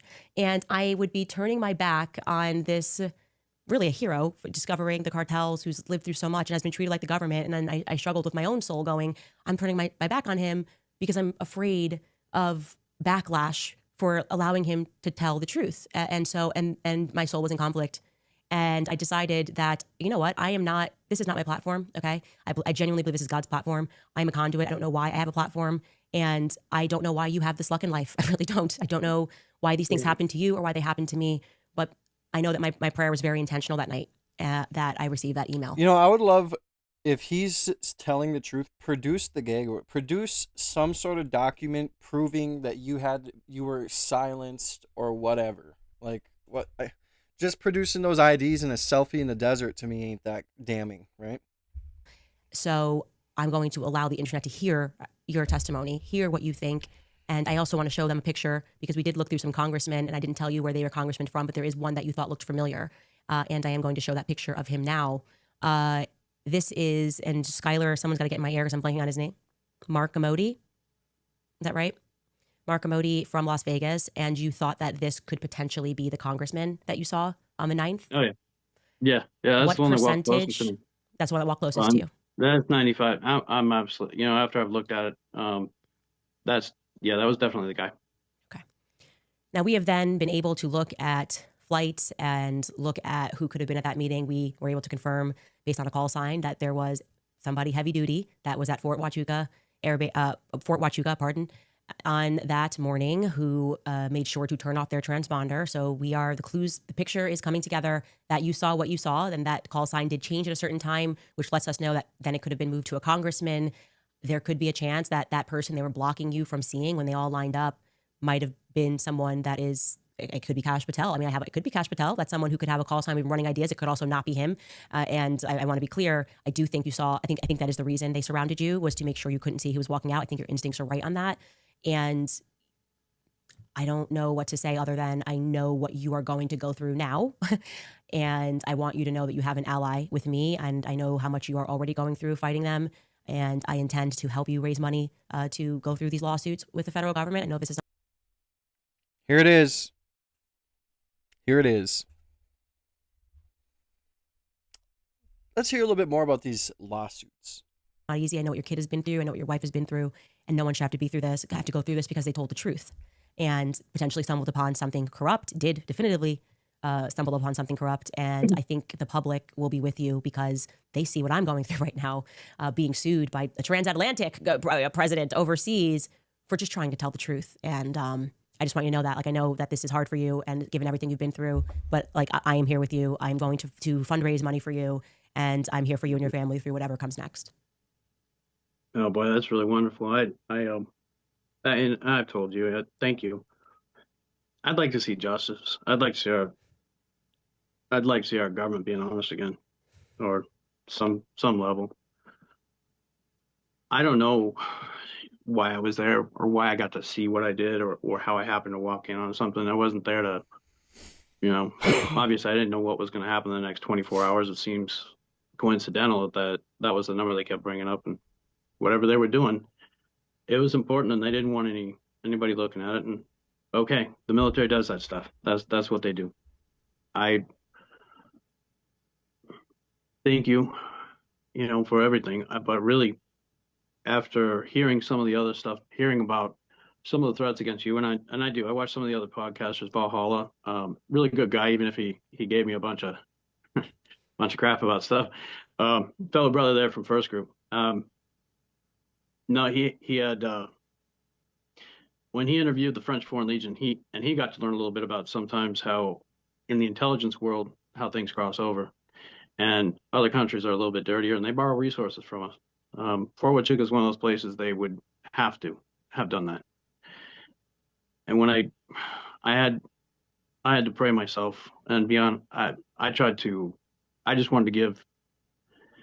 I just wanted to give you a tip, since you're pulling on these threads, and I had no idea that you were going to do all this. Um, I want you to know it's that there, hit there us were like a there truck. were literally 51,000 emails unanswered in that box. Okay. And I went to church and I prayed and I said, give me something. And it was the first email, just like I said to you. I mean, what did I call 4 minutes after the email was sent? And it was actually me. I didn't send it to like my producer. I was just like, hey, maybe this is it. And I can't help but to see God in that, and not, God as in people being trained in intelligence to make us think that everything is holy, but rather truly I saw God in that. And yeah, it's stunning. It's hard not to see God in something like that happening in that order. So I don't know what comes next, but I just want you to know that like you have an ally in me, and I hope you see that I am a fighter. And when I see good people and bad things happen to them, I will fight. And same for the people that watch this podcast. They are fighters as well. So, and they've had my back and they will have your back. I promise you that. I really appreciate that. There are a lot of people in the military who we see things. I'm sure there's people down in Fort Huachuca and other places that have seen things, and there's a lot of people that stay quiet, to stay nice, to you know not be in conflict. And I had to pray. This doesn't help. This doesn't help my situation at all. It's going to aggravate it. I'm absolutely sure. And but the truth matters, and that's why we wanted to send this up to you. We had no idea. All of a sudden, you'd be calling us. uh, that was You really interrupted our gym time, by the way, and we really need it. Um, Typically, I try to laugh things off quite a bit, but things are getting quite serious, and I think Baron Coleman, he gets it. Um, keep pulling those threads, Hey, and I hope same you to stay you. safe. And same to you. And like I said, I'm going to put together a fundraiser for you, imminently. So, and this is obviously it's just the first conversation we're having. I just want to thank you from the bottom of my heart, not just for sharing what happened. And I do believe you are a missing piece of this. I also want to thank you for your service. I want to thank you for trying to do what our government should be doing, which is stopping the cartels and not partnering with them. And so, just thank you for your military service and all that you've gone through. Thank you, Miss Owens. Thank you, Candace. Thank you. We will be. Amy says thank you also. She's in Thank the you background. guys. We will be She's- right back, you guys. I'm going to let Mitch sign off here, and then I will answer some of your questions after some sponsors. Good news, you guys. The Fed dropped rates for the 4th time this year. And if you're a homeowner, you should call American Financing. Well, you guys, this is normally the part of the show where I push things that I am selling on the website. But what I'm going to say to you instead is that I will get together a Give, Send, Go for Mitch and his family. Like I said, I've seen the legal paperwork. They've endured hell. They've endured hell. And he's been enduring that hell because he did his job. It sickens me. Our government sickens me. People telling me that I need to worry about midterms when there's just so much corruption that is happening, and good men that are being persecuted while bad men are being protected. So I wanted to just basically say that if you look on my socials, I'll make sure that I get a. So basically, the whole story he said was he was 95 to 99% sure he's seen Brian Hartpool, a congressman, and Erica Kirk. So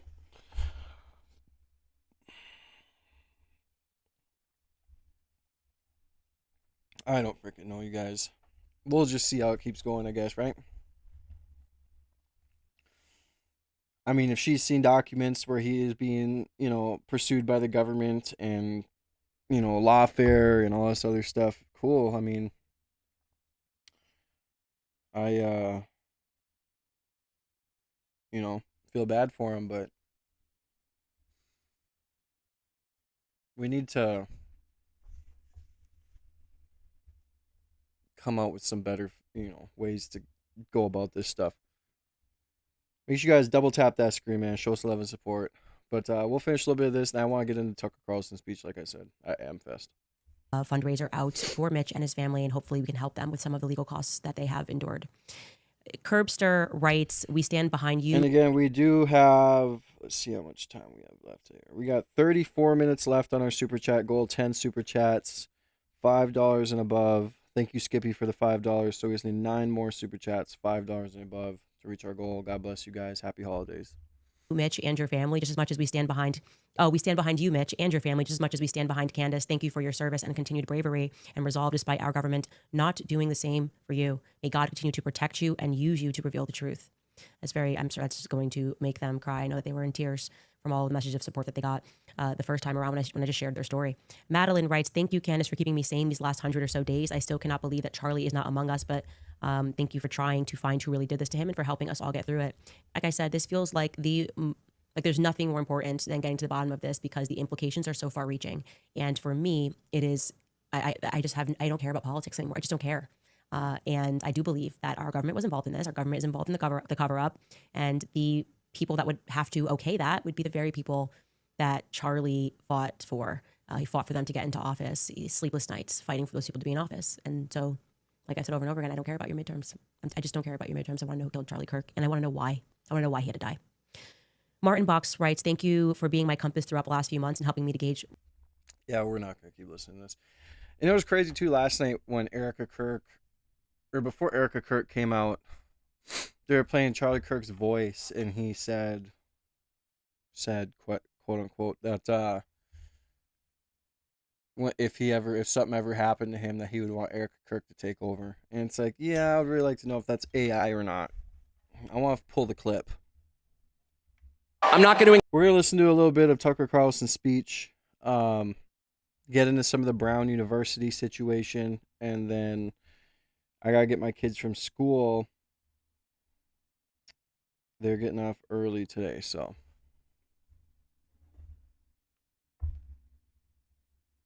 Stop snowing at least. That's good. All right, I am going to go grab some more coffee. I'll be right back.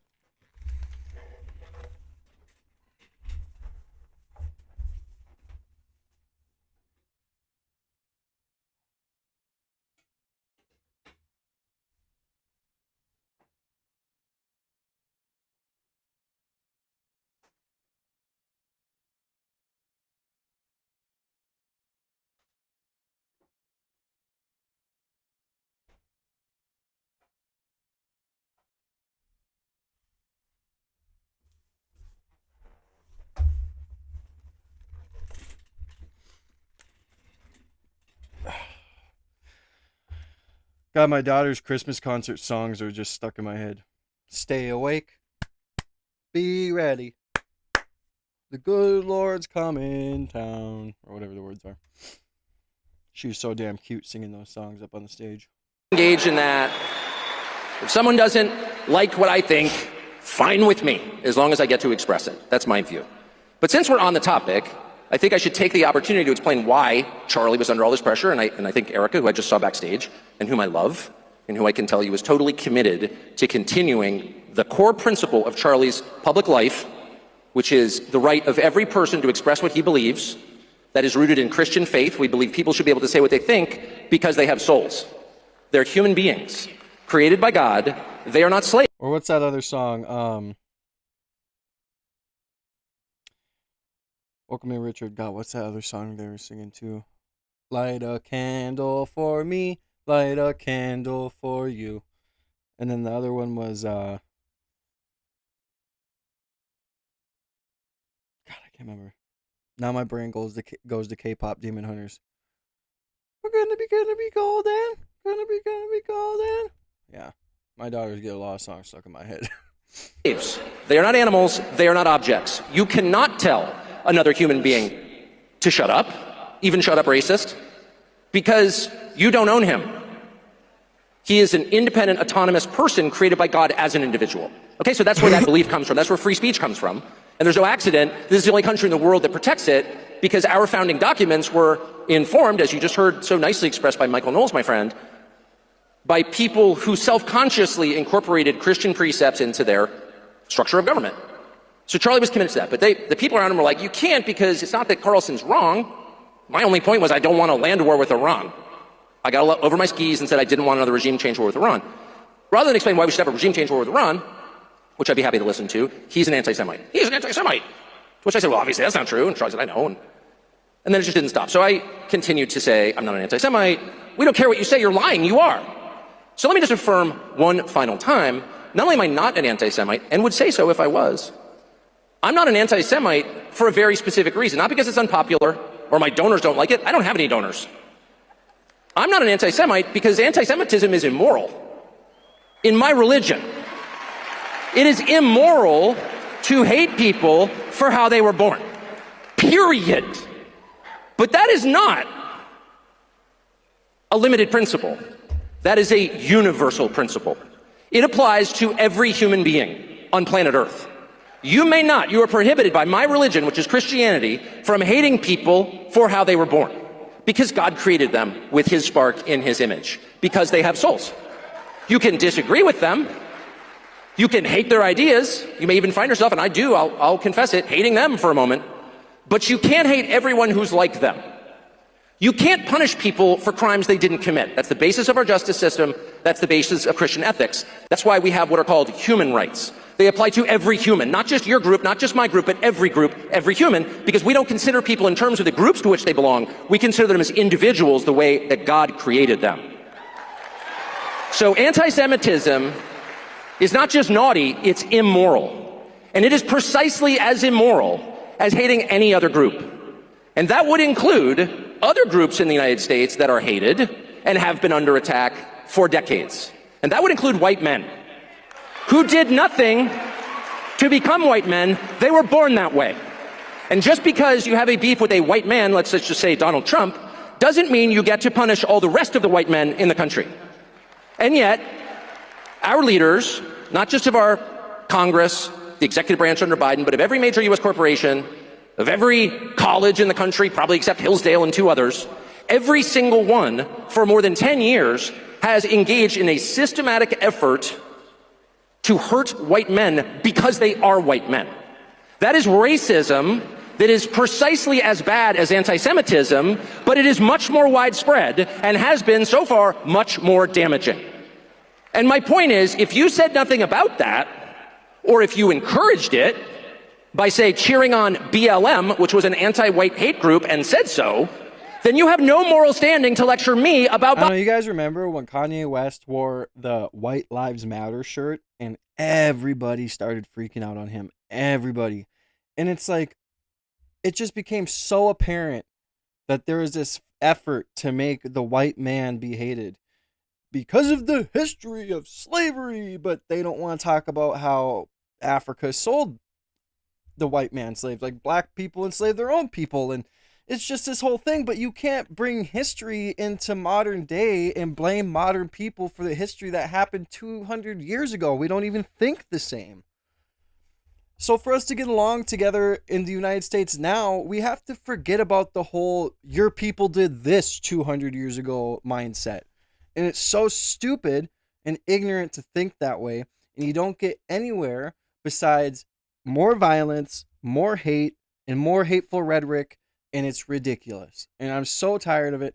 And that's why there's people who are like Nick Fuentes who become popular, or this person, because people get tired of it. You know? And there is a definite effort to make us think like that. And it comes from indoctrination in schools and colleges and things like that. But I must tell you, when I went to school, I had Native American friends, I had black friends, I had Mexican friends, and they had me, a white man, as a friend. And none of us even ever thought about race. It wasn't even a thought. And that's how it would be today if we didn't have an effort to make us think about it, right? And I'm sick and tired of it. And we would be way more productive as a country if we didn't think in such ways. Bias. Period. Because all bias is the same. You are not allowed to hate people based on their bloodline. We do not believe in blood guilt. We reject blood guilt. That's why our justice system is just. That's why our religion is just. Every person has the possibility of transformation. I mean, it's crazy because, and it's the same thing too. It's like, 2 African American men can say, "Oh, I want to keep my kids within race. I want to have kids within my race so we can, preserve the bloodline and so my kids look like me." But if I were to say that as a white man, I'm racist. You're a bigot racist. What? I mean, it's just crazy. And I support people who want to interracially do whatever. It doesn't matter. I'm just saying that it should be my right and I shouldn't be hated for it if I want to stay within my own race.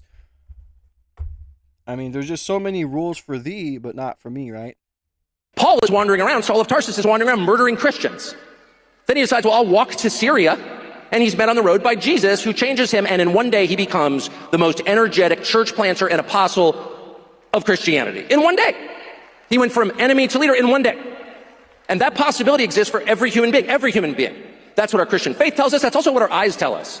There are no permanent enemies. There cannot be. And I would extend this to even people who attack me from the stage. They say, if we agree on something, I'm happy to be friends with you. You may have been mean to me one day. Well, I was mean to you too. That's all right.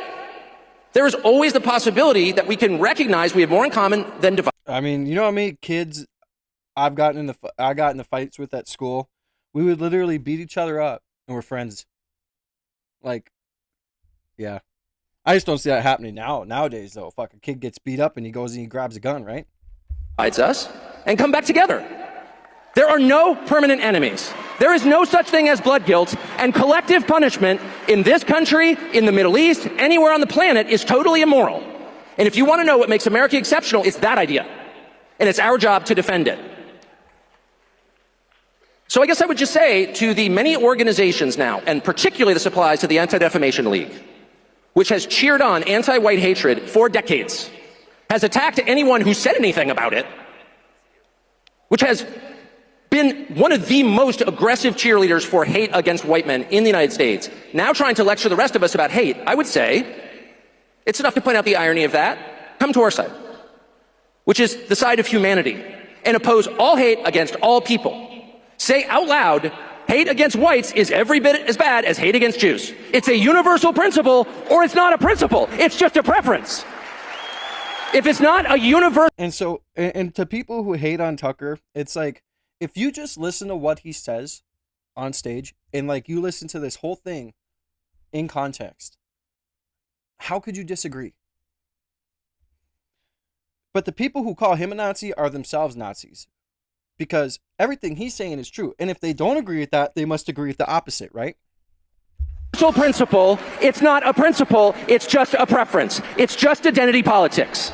And we've had enough of that. And that's the one thing that will destroy this country, certainly. The only thing that will save it is the understanding that principles upon which America was founded apply to every single human being, always. So I just want to say that. By way of saying that I'm not just situationally opposed to anti-Semitism, I'm actually opposed to anti-Semitism. And I hope that the ADL will join me. I'll send them money, by the way, if they come out against hate aimed at anyone and everyone. I hope they will. But let me just say something more broadly about where the conservative movement, whatever that is, the people who voted for Trump, the Trump coalition, and the supposed civil war going on within that group. I don't think it's real. I think it's fake. I think it's totally fake. I don't think, and I've had cause to think a lot about this because I've been unwittingly involved in the proxy war. There are two things going on here, and I'm not guessing. One is jockeying for position post-Trump. So Trump created this amazing coalition, bringing in people who had never voted Republican before but were very enthusiastic about him. And that coalition took over the most powerful government in the history of the world. So there's a lot at stake here. And so the question becomes, who gets to run it after? Who gets the machinery when the president exits the scene? And there are a lot of people in Washington, maybe even in this room, who aren't quite sure what they want, but they know they don't want J.D. Vance. Okay? And so the attack, and you heard it from the stage tonight. There's someone here who's a very bad man, and he's friends with J.D. Vance. Could be me. I am sad about being used in a proxy war over politics in which I'm not involved in any level. I'm not an advisor to anybody. But I just think I should say that out loud, okay? There are people who are mad at J.D. Vance, and they're stirring up a lot of this in order to make sure he doesn't get the nomination. So this is true. So this raises the obvious question, which is, why are they mad at J.D. Vance? Such a nice guy, which he is. They're mad at J.D. Vance because he is the one person, and things could change, of course, but right now, who really kind of buys the core idea of the Trump coalition. Now, what is that idea? Ladies and gentlemen, anyone know? Anyone know? America first. It's America first. It's really simple. Which I notice some people are pretty anxious to retire that phrase. Remember when they told us? That's a bigoted phrase. Really? It is. And then they just decided to ignore it in favor of MAGA, Make America Great Again, which I'm obviously for. But how do you make America great again? By putting America first. Now, what does that mean? I'll be more precise. It's not a complicated concept. It's a really simple concept. The U.S. government, the largest organization in human history with the most well-funded military in history, ought to, in all the decisions it makes, put the interests of American citizens first. That's it. Oh! Dude, I just truly think that Tucker should run for president. I would rather have Tucker over JD. JD was a nobody and was brought up by technocrats and is going to put the interest of these tech bros first and make us a way more surveilled state than we already are. And it's, you know, we don't want to speed that up, do we? That's creepy. Sounds kind of fascist. You're going to invade Poland now? No, just the opposite. In fact, the original America Firsters were kind of against wars, and the current ones are too. Actually, it just means what it sounds like. The government ought to serve the people who pay for it, who elected them, in whose name the business of government is conducted. That's all it means. Now, there are two things to know about this idea. The first is, almost everyone's for that. Like, what percentage, if you polled that idea in the supposedly fractious Trump coalition that's in the middle of a civil war, what percentage of people disagree with that? Well, a few. You know, people whose names you know. Well, that sounds like America only. No, it's not. Just America first, simple. But like probably 95% of Trump voters would be for that. And I bet you like probably 70% of people who didn't vote for Trump would be for that. And if you calm down and explained it to them, probably like 90%. Why? Because it's self-evident, like most true things. And moreover, and think this through for a second, there is no other legitimate rationale for running our government. We have self-government. This is a democratic republic. It exists for our benefit. The documents were written that way. The point of the American Revolution was to make that point. And so if you're not operating the federal government on behalf of U.S. citizens, you're illegitimate. You actually have no right to rule. Period. And if you disagree, tell me what the other legitimate justification is. Oh, because my friends or people I agree with or in my, interest group or, no. The government must, this is non-negotiable, operate on behalf of American citizens. But is it anti-Semitic to say that then our government shouldn't go kiss the wall? Or our president? A president that sits there and says, no, I'm good. I'm not going to go bend my knee to your country, but I'll still work with you. But I'm not going to make you make me look like your B-word, right? So once you realize that that's the statement at the center of the debate, it all becomes pretty clear. Really clear, actually. It's not an ideology. Martin Knox, shout out UK. Thank you so much for being here. God bless you. Welcome to the See Me Now family. I hope you're having a good day, brother. Debate. There's nothing ideological about that. I've got all kinds of kooky ideological views. I love Knowles' list of all the views. I probably had most of them in my long and varied life. I have fewer now. I just kind of want to see a good faith effort to improve the country. That's it. And I'm ever aware that I'm not exactly sure the right way a lot of times. Are tariffs the best way to help the country? I don't know. I hope so. Not an expert. All I really care about is that the people in charge care. That they love the people they lead. Because one thing I will say is that people say when Trump's gone, who's going to have that mystique and be able to pull voters' attention and really, really pull masses to gravitate towards them. And the one person I'll say that I think can do that is Tucker.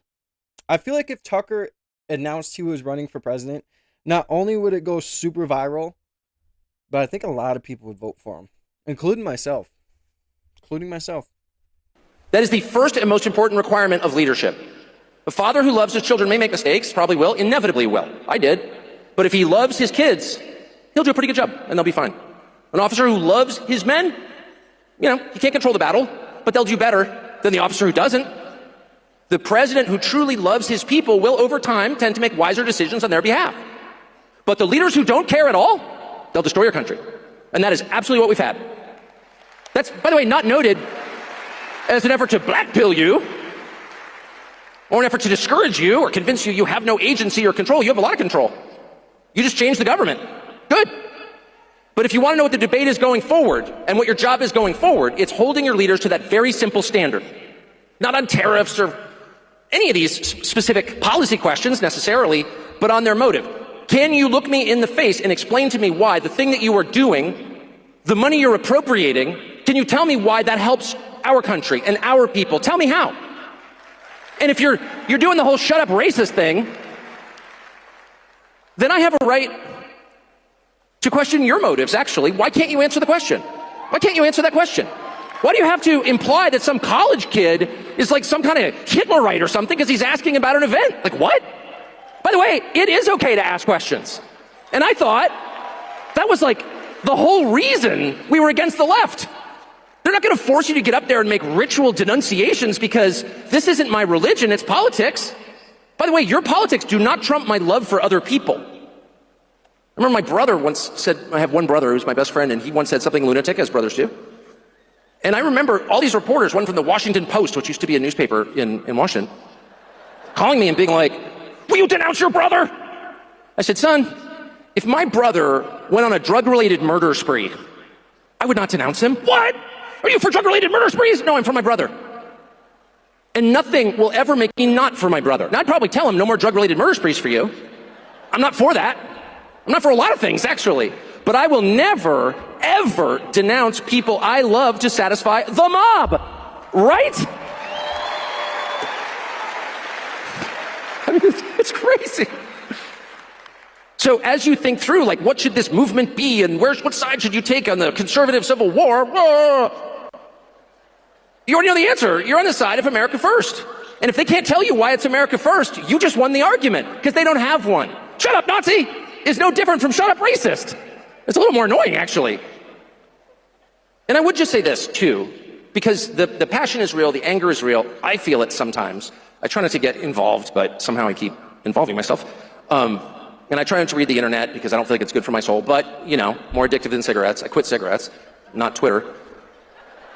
I think I'm going back to cigarettes and giving up Twitter. Whatever, I don't want to burden you. Not kidding, actually. But anyway, the point is, you need to remember, if you're a Christian, and I think there are a lot of them in this room, that Jesus makes demands on you and holds standards for you that are very different from those, as my friend, close friend, Russell Brand so beautifully explained, they're very different from those of the world, which really is controlled. Yeah, Mad Beast King, I agree with you to an extent, but it should be more... What I think he's saying is that he wants it to stop being so much punishing men, even if there are good men that are being punished. Right? Because I have my baby mama on child support. Does she pay it? No. But, I mean, it is what it is. But I truly think that child support should be a thing, especially, but for only deadbeat parents. Right? Like, my kid's mom is not in their life. She should have to pay child support. Does she? No. But, you know, I feel like it's way more focused on men, and that should change. And if a man is very involved, even if the parents are split up, and he's involved, he takes his kids half the time, he pays for a lot of the stuff, you know, then I feel like child support shouldn't be such an option. By Satan. Women traditionally get to have their cake and eat it too.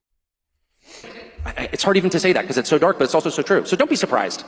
When Jesus sends out the disciples, one of my favorite passages in the whole New Testament, when Jesus in Matthew 10 sends the disciples out, he's just picked them like 10 minutes before. He's like, all right, I want you guys road trip, no money, no clothes, no staff, and by the way, you're going to get flogged. You're going to get beaten with whips and arrested.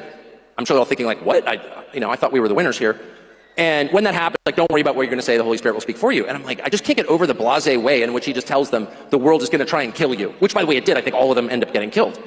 And that's just the baseline. We're promised that. It's a fact. You get up and give a speech about Jesus. You talk about Jesus. You try to live out his commands. You're going to get attacked. Okay, we know that. Don't whine. Here's the pitfall. Here's the trap, is becoming hateful yourself. And I sincerely believe that this is a spiritual battle. And I'm not saying everyone who disagrees with me is on the side of evil. I don't think that. I think I'm often wrong. I know that I am. But I do think that fundamentally, this is light versus darkness. I do. And darkness is characterized by rage and division and chaos and confusion. And light is God is characterized by the opposite of those things. And I've noticed this. There are attempts to make people hateful. One of the reasons people scream insults in your face is to provoke a reaction from you and make you hate them. They want you to hate them. They want you to become what they call you. Why? Because evil feeds on hate. That's why. So don't participate in that. And the way that I try to keep myself from becoming what they say I am is by remembering that I am, on the most basic level, no better than my persecutors. I am no better than my persecutors. And that's why I'm commanded to pray for them. Because we have all fallen short of Jesus, period. And I'm reminded of that every day in the structure of the Lord's Prayer, where we first are told by Jesus to ask for forgiveness for our sins before we start diagnosing the plank in our neighbor's, or in the speck in our neighbor's eye. The whole thing begins with, I'm a pompous douchebag, I'll admit it. That's essential. It's essential. We are called to be righteous, but not self-righteous. And we're also called, and I have to say this before opening it up to your hostile questions, we should also be very on guard against people who try to leverage the Word of God, the words of Jesus, for political ends. That is a dangerous thing to do. I don't want to do that. And I attempt every time. This is all sort of new to me. I'm so obviously not a great Christian that it's not like a lot of people are going to be like, oh, I want to be like him. But there are people, particularly Christian ministers, I have noticed, who are preaching a political message and pretending that it's the gospel. So let me just say, and I think my theology is right, I'm hardly a theologian, God is not on any country's side. Certain countries can decide to be on God's side, and that is true for people too, okay? God doesn't have a partisan affiliation, he doesn't have a nationality, and if someone is telling you otherwise, that is just not true. It is not true. And I would also call your attention to the very obvious prohibitions in the New Testament against killing the innocent. We are not, as Christians, allowed to kill the innocent, period. We are not.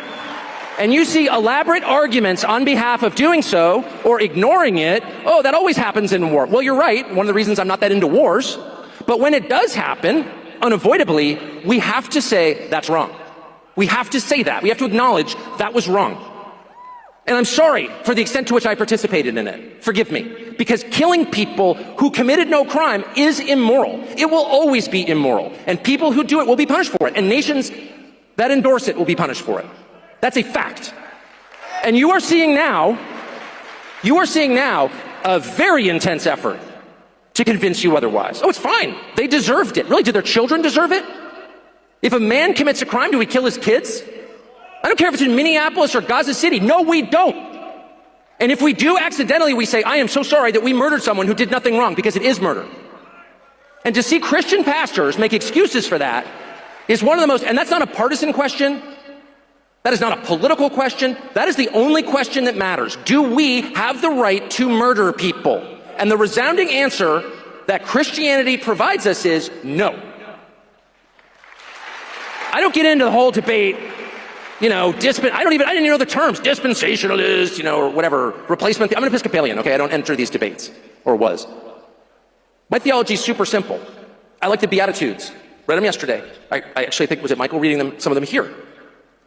I think any honest person says it's the essence of the Christian faith. And killing tens of thousands of children and then making excuses for it on behalf of a foreign government is not in there. It's antithetical to that. Sorry. It doesn't make me a hater, it makes me the opponent of hate. So now that I've alienated most in the crowd with my staunch position against violence, and power worship and money worship, which are also prohibited, and we should also keep that in mind, and in all of us is the desire to suck up to power and accumulate money we don't need. We're not allowed to. Sorry. Anyway, now that I made everyone mad, are there any questions that I can answer? Yes. Well, let's do a couple questions, and we're going to move on to the Brown shooting situation. Make sure you guys double tap that screen. We just need 28 more likes. We had 100 likes, man. God bless you guys. Shout it, baby. I'll hear it. Okay. We've got questions. Well, hold on one sec. I just called this lady up front.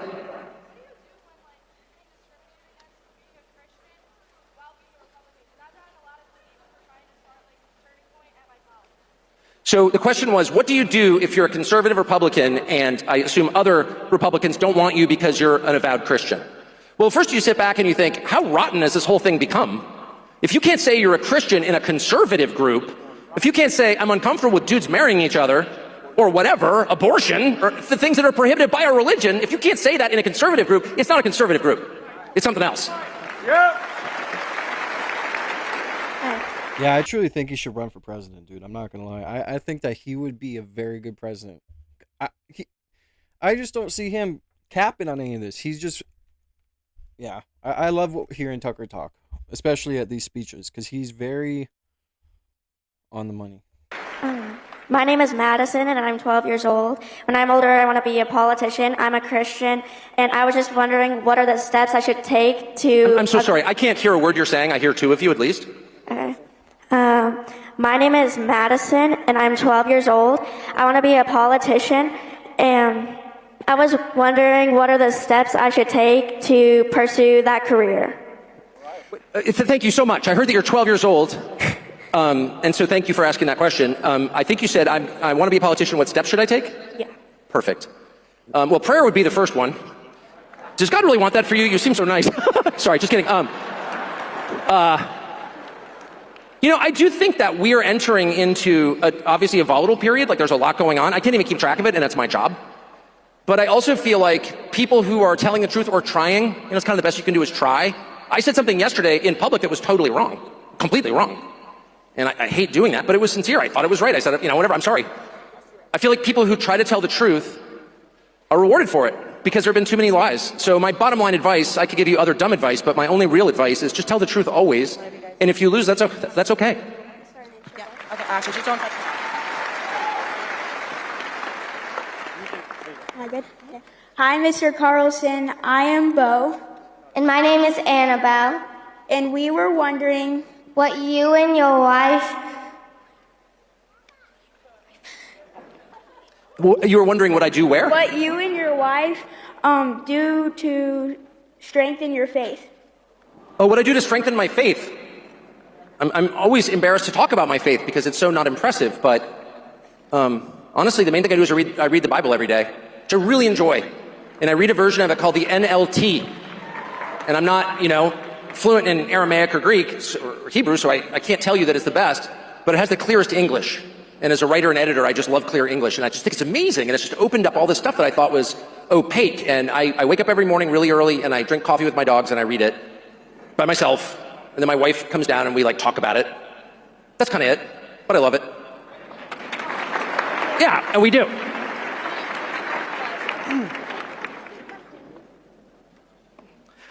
Is the American Israel Public Affairs Committee, commonly known as AIPAC, is them being in America and not registered with FARA like all other lobbying groups in America, is that America first? Is it America first for senators, Congress, and even our president to take money from AIPAC?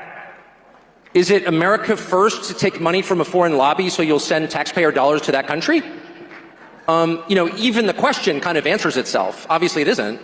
And that's not an attack on Israel. It's certainly not anti-Semitism, despite the efforts of many to claim that it is. It's just an obvious statement. And the fact that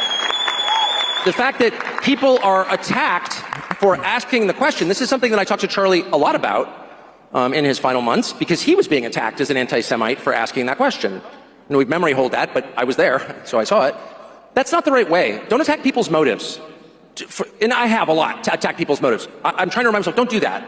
Respond to what they're saying, right? And so, no, of course it's not. And it's totally fine to ask about why a foreign government tried to sink one of our ships in 1967. That doesn't make you an anti-Semite, sorry. Those are Americans who died. And by the way... Yeah, I mean, dude, I just truly think that he's honest. I think that he'd be a great president. And I think that, the reason why they attack him is because he's honest, and we have just let our government get so evil. And it's just so nice to hear Tucker speak and kind of give a breath of fresh air, because it's true. And everything he says is true. And this is how America should be. And I'm just very impressed with this speech. Yeah, whatever. Anyway, but the point is, no, of course not. And that's why they won't have the conversation. And my point is, I'm 56. My kids are grown. I'm just not afraid of you at all. He does not look 56. I'm sorry. I don't hate you or anyone else. I love this country. I'm going to be here till I die. I have an absolute God-given right to ask these questions. And I'm going to keep doing that, period. And you can shoot me or put me in jail, but the questions won't go away. So no, of course it's not. And that's why they respond with rage and shame. because you caught him doing something they can't defend. Duh.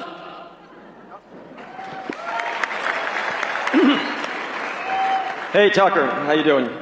Thanks for This will be the last question we listen to. taking questions. My name is Michael Lasher, and I've come here from Munich, Germany, to introduce you and others to my book, The Same Boat, A Guide to Heal the Divide. And it addresses the cold civil war that's got us so split, and the goal of it is actually to shift the symmetry of the bell curve distribution of the political spectrum from what we had at the end of the 2024 election, 52% Trump, 48% Kamala Harris, when everybody in this room thinks it should have been at least 75-25. So we have a cold civil war going on, and I want to ask you what you think we should be doing to try to solve it. Very good question, guys. This is a very, very, very good question, you guys. I created this communications tool to help bridge the divide, to argue our case for those with whom we can no longer have rational political discussion. It's a variation of what I said before, but I couldn't mean it more fervently. Orient the Republican Party around the single most popular and true message ever articulated by an American politician, which is put your own country first. That's why Trump got elected. In 2016, that's why he's president now.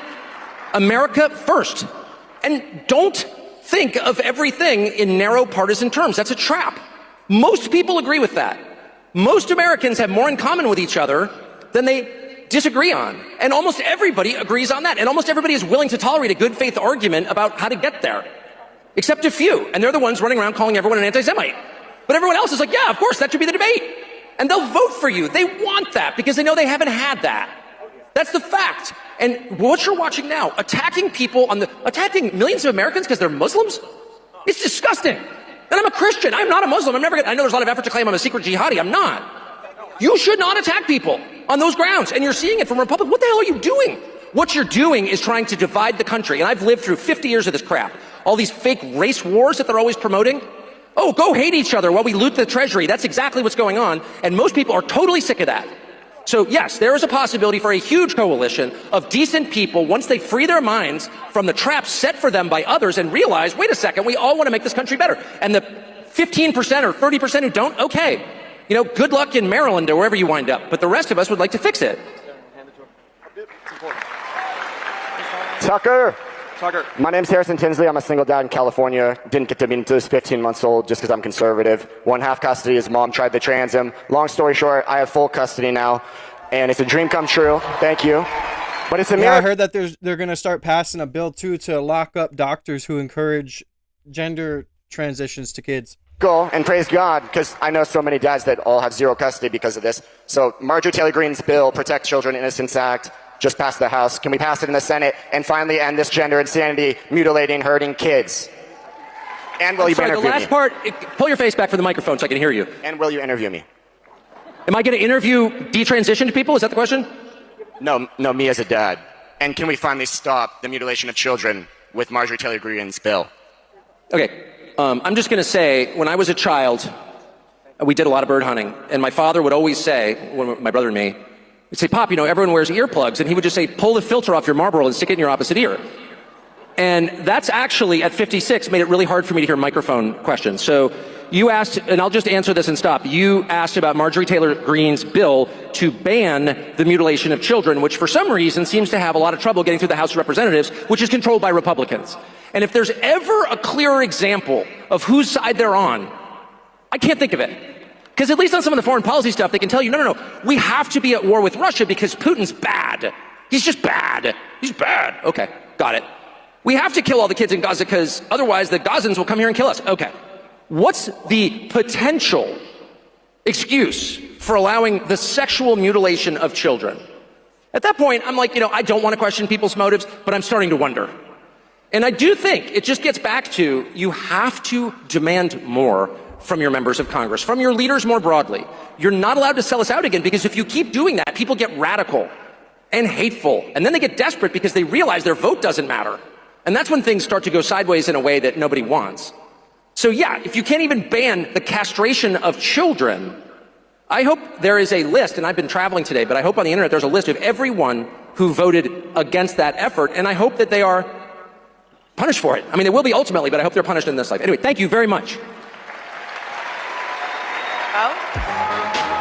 God bless Tucker Carlson, man. I mean, I just love the guy. Straight up.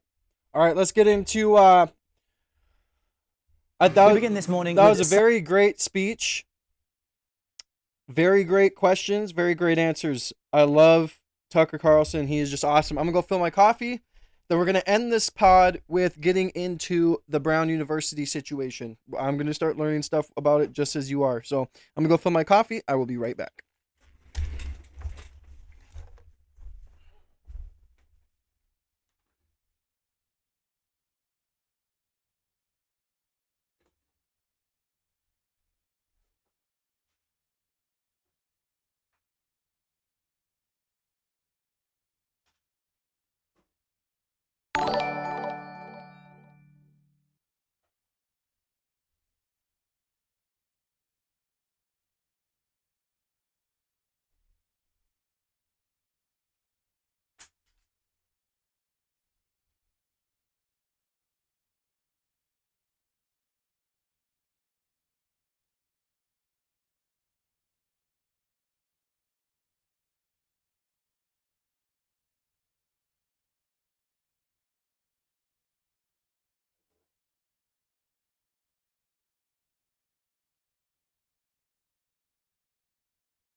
All right. That was an awesome speech, man. I love hearing Tucker speak. And I truly think if he ran for president, that'd be awesome. But I think we need someone to run for president.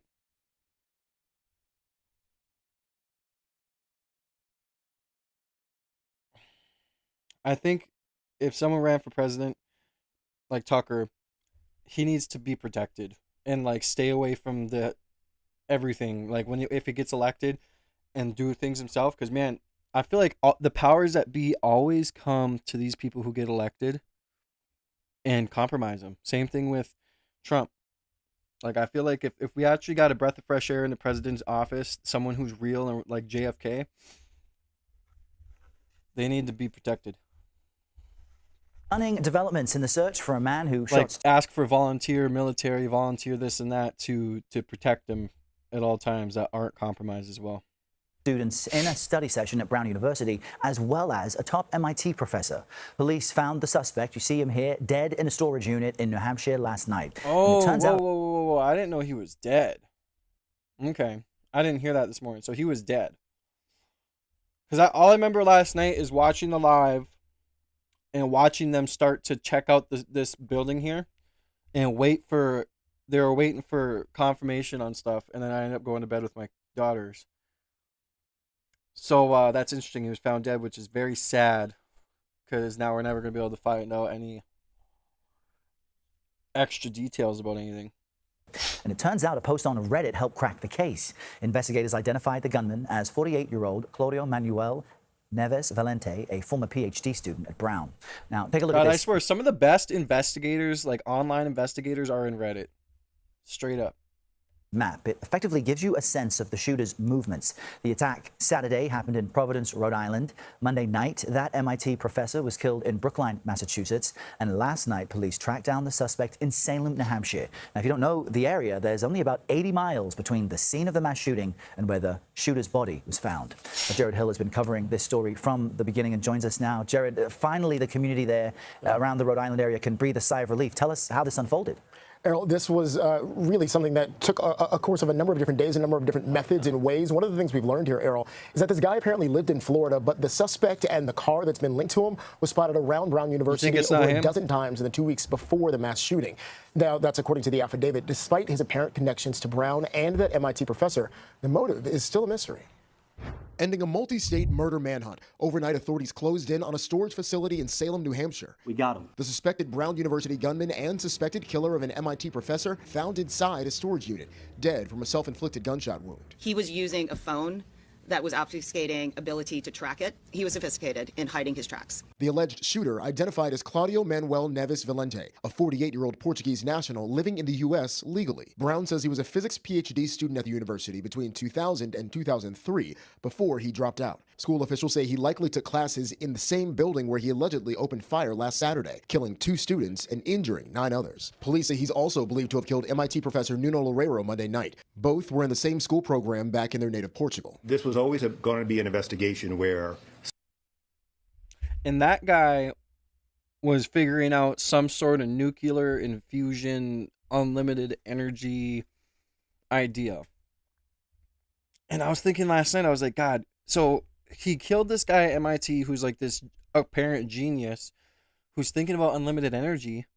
Then he goes down to Brown, and now knowing that the guy that he killed they went to the same school, maybe that guy took his idea. Maybe this guy is the real mastermind behind the nuclear energy. I mean, there's just a lot of dots to connect there. That sounds like it could be, something. Because, yeah, that's crazy. I can't remember what Baron Coleman was talking about last night. I really want to hear about it because I wanted to bring it up on the pod today, but I can't remember it. Something was going to break it open. The key to breaking the case, according to a police affidavit, was interviewing an anonymous Reddit poster. 3 days ago, the person described...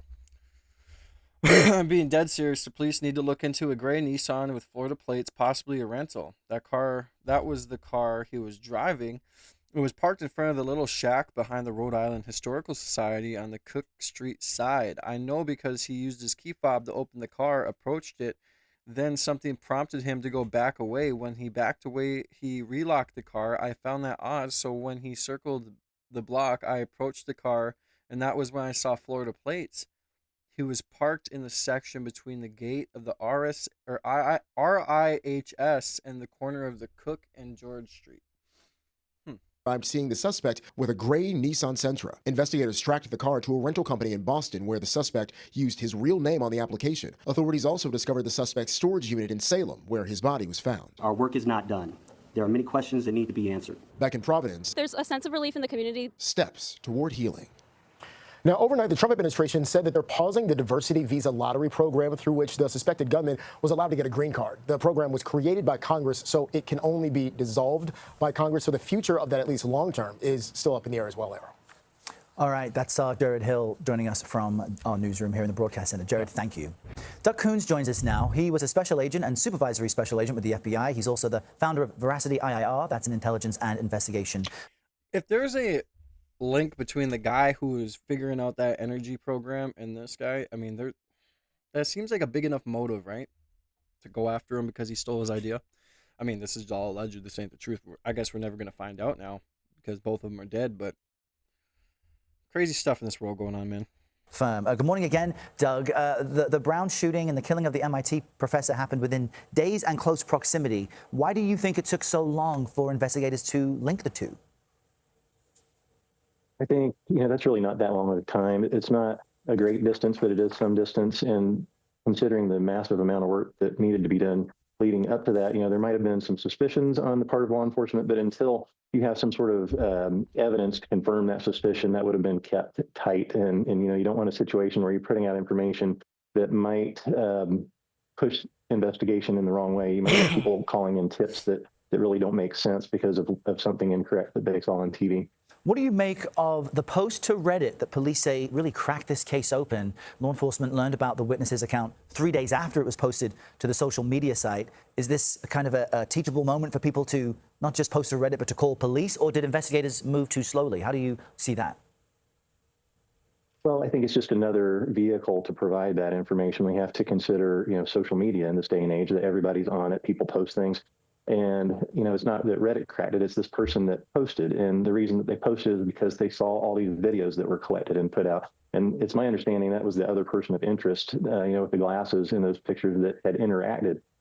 So he probably saw that, he was being sought and posted this. Maybe he was reluctant at first.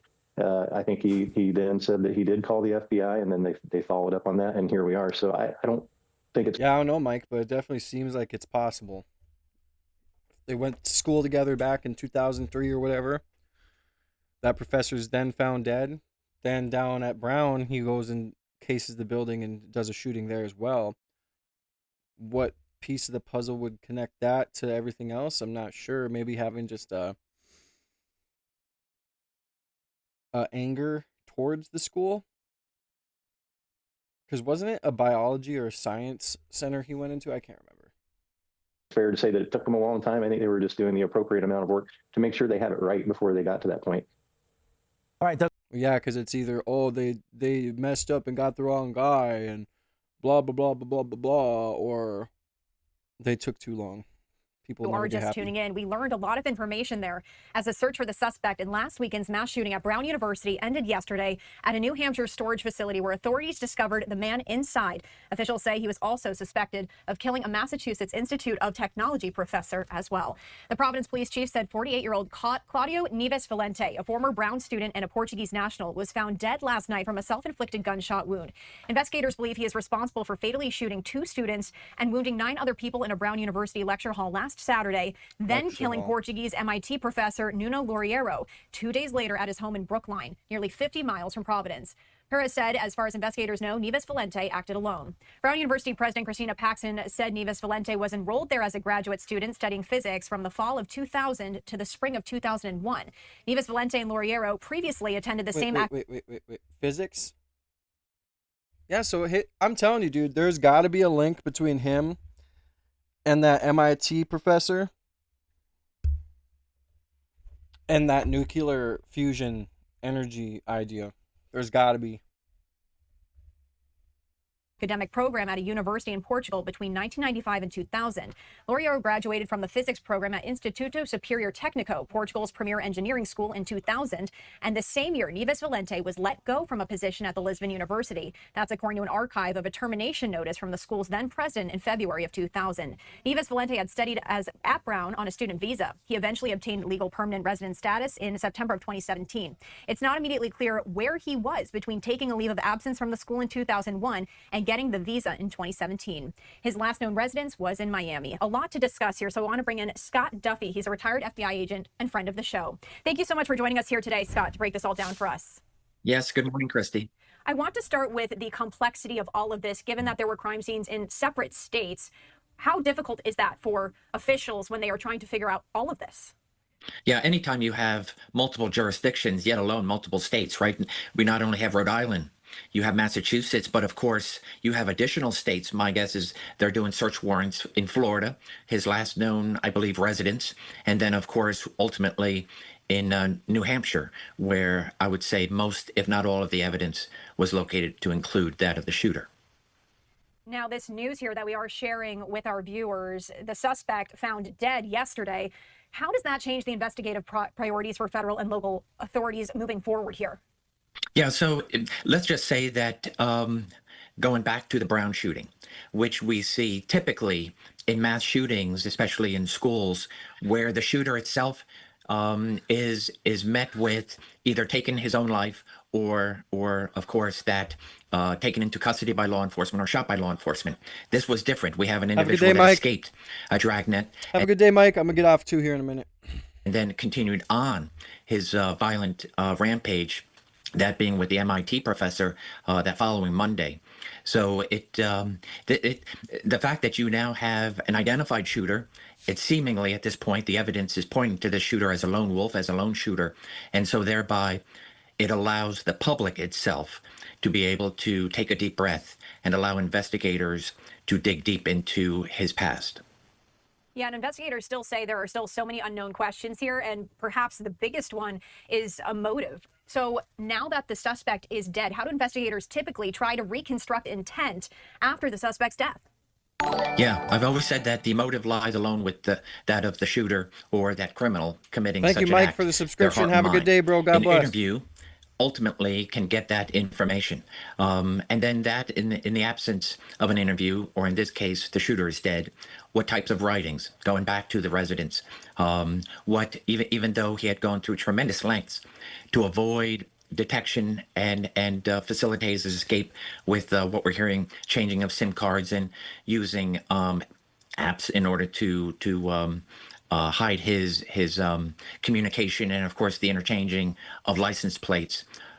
Law enforcement will be hoping that they will find writings somewhere to ultimately give a little bit of. Have a good day, Rachel. I'm telling you. Mark my words. It was said here first, and I'm about to make a video on it after this. There's a link between him and that professor. They both went to the school at the same time. Blah blah blah blah. I'm sure that I'm telling you, there's a link between them with that idea he had about unlimited energy with nuclear fusion. Telling you, dude. What was going on inside his head? Now, a piece of this I wanted to ask you about is the gap in the suspect's life. Is there anything that stands out to you about that between him leaving Brown in 2001 to obtaining permanent residency in 2017? Really, how challenging is it to track a suspect's movements when there are years of missing personal or professional history? And how crucial is that as this investigation continues? Yeah, so we have seen in past, right? Crimes do have patterns, criminals have patterns, and so it helps law enforcement to figure things out with their modus operandi and so forth. Here we have an individual that has connections, right? We see long ago a history of a connection with the shooter and Brown University, some 20 some odd years ago. And then also seemingly the same time, if not a little bit longer, having a connection to the MIT professor back in Portugal when they were in the same college. So what has taken place over the last 20 years that could lead to such an unspeakable act, a series of acts 20 years later? What was that trigger? Was it I'm telling you, dude. I'm telling you. It has to do. They probably came up with that nuclear fusion idea together, worked on it for a long time. The guy probably undermined him and took the patent or something. I'm telling you, though. Thing that took place that long ago, and or was it something more recent in the last couple of months? Another key piece of this, police credited a person who had several encounters with Nieves Valente as providing the crucial tip that led to the shooter. So police posted images of a person of interest, and the witness recognized him and posted his suspicions on a social media forum that's called Reddit. That tip gave investigators this key detail of finding the Nissan sedan with the Florida plates.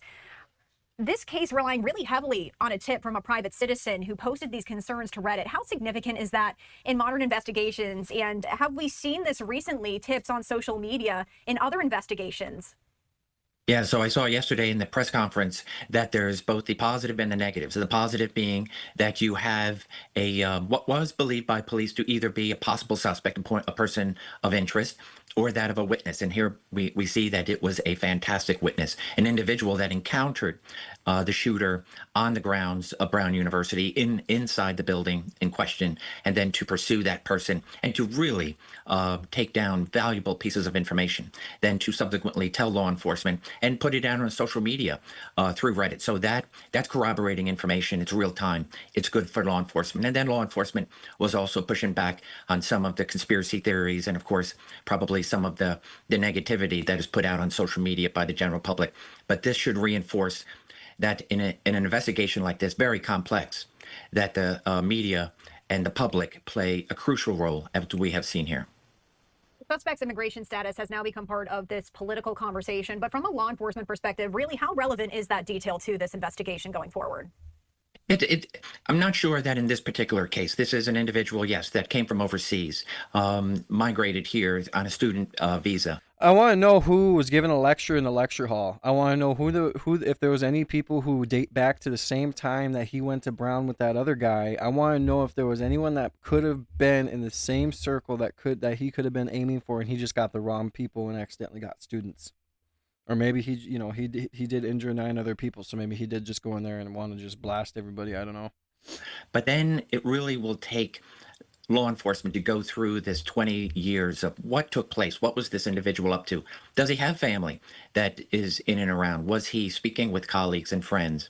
And ultimately, he sought to remain here legally. So it's in this particular case, it's not somebody who came illegally over the border and then, of course, committed an act of violence on American citizens. This is, but it continues to drive that conversation about controlling our borders and securing our nation. Scott, we always ask you this when we bring you on the show, but given your expertise, your background in the FBI, what questions do you still have remaining here? Because as I said when I brought you in, officials saying there's still a lot of questions here. We talked about motive, but what questions do you think need to be answered still? Yeah, so what drove him to Brown University? We see something took place where it was a one-on-one encounter, very different than an active shooter. MIT professor, you have a one-on-one encounter. He did his casing.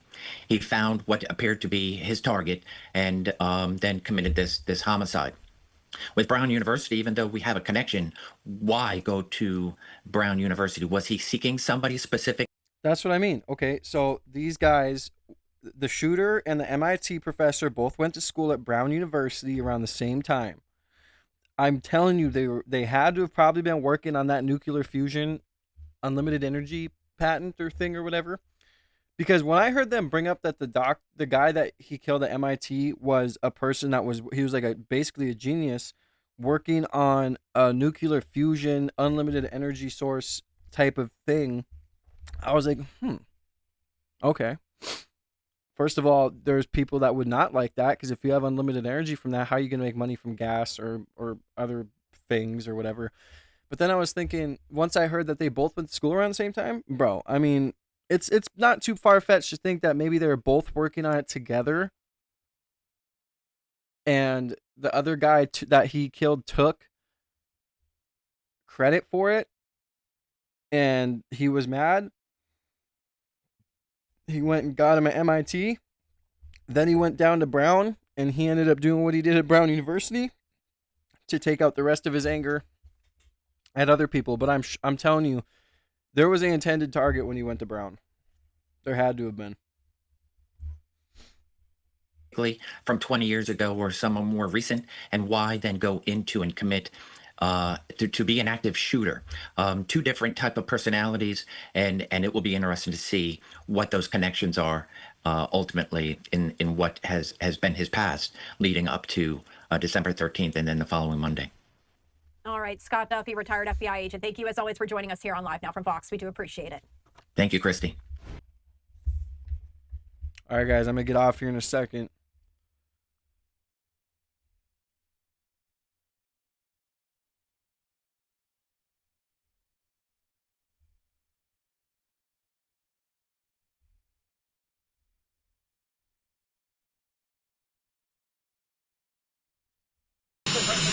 It's the goal of the blockade with Venezuela to regime change.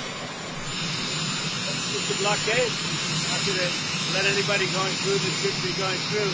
You remember they took all of our energy rights. They took all of our oil from not that long ago, and we want it back. But they took it. They illegally took it. Getting land, oil rights, whatever we had, they took it away because we had a president that maybe wasn't watching. Yeah, no, as there's more news for Venezuela, I will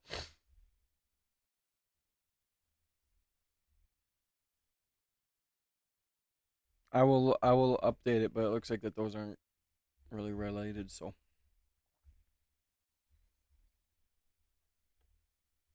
But I'm going to get off, guys. My kids get off school early today. I am definitely going to do some research into the Brown University guy, the MIT person that he killed, because to me, there's something there.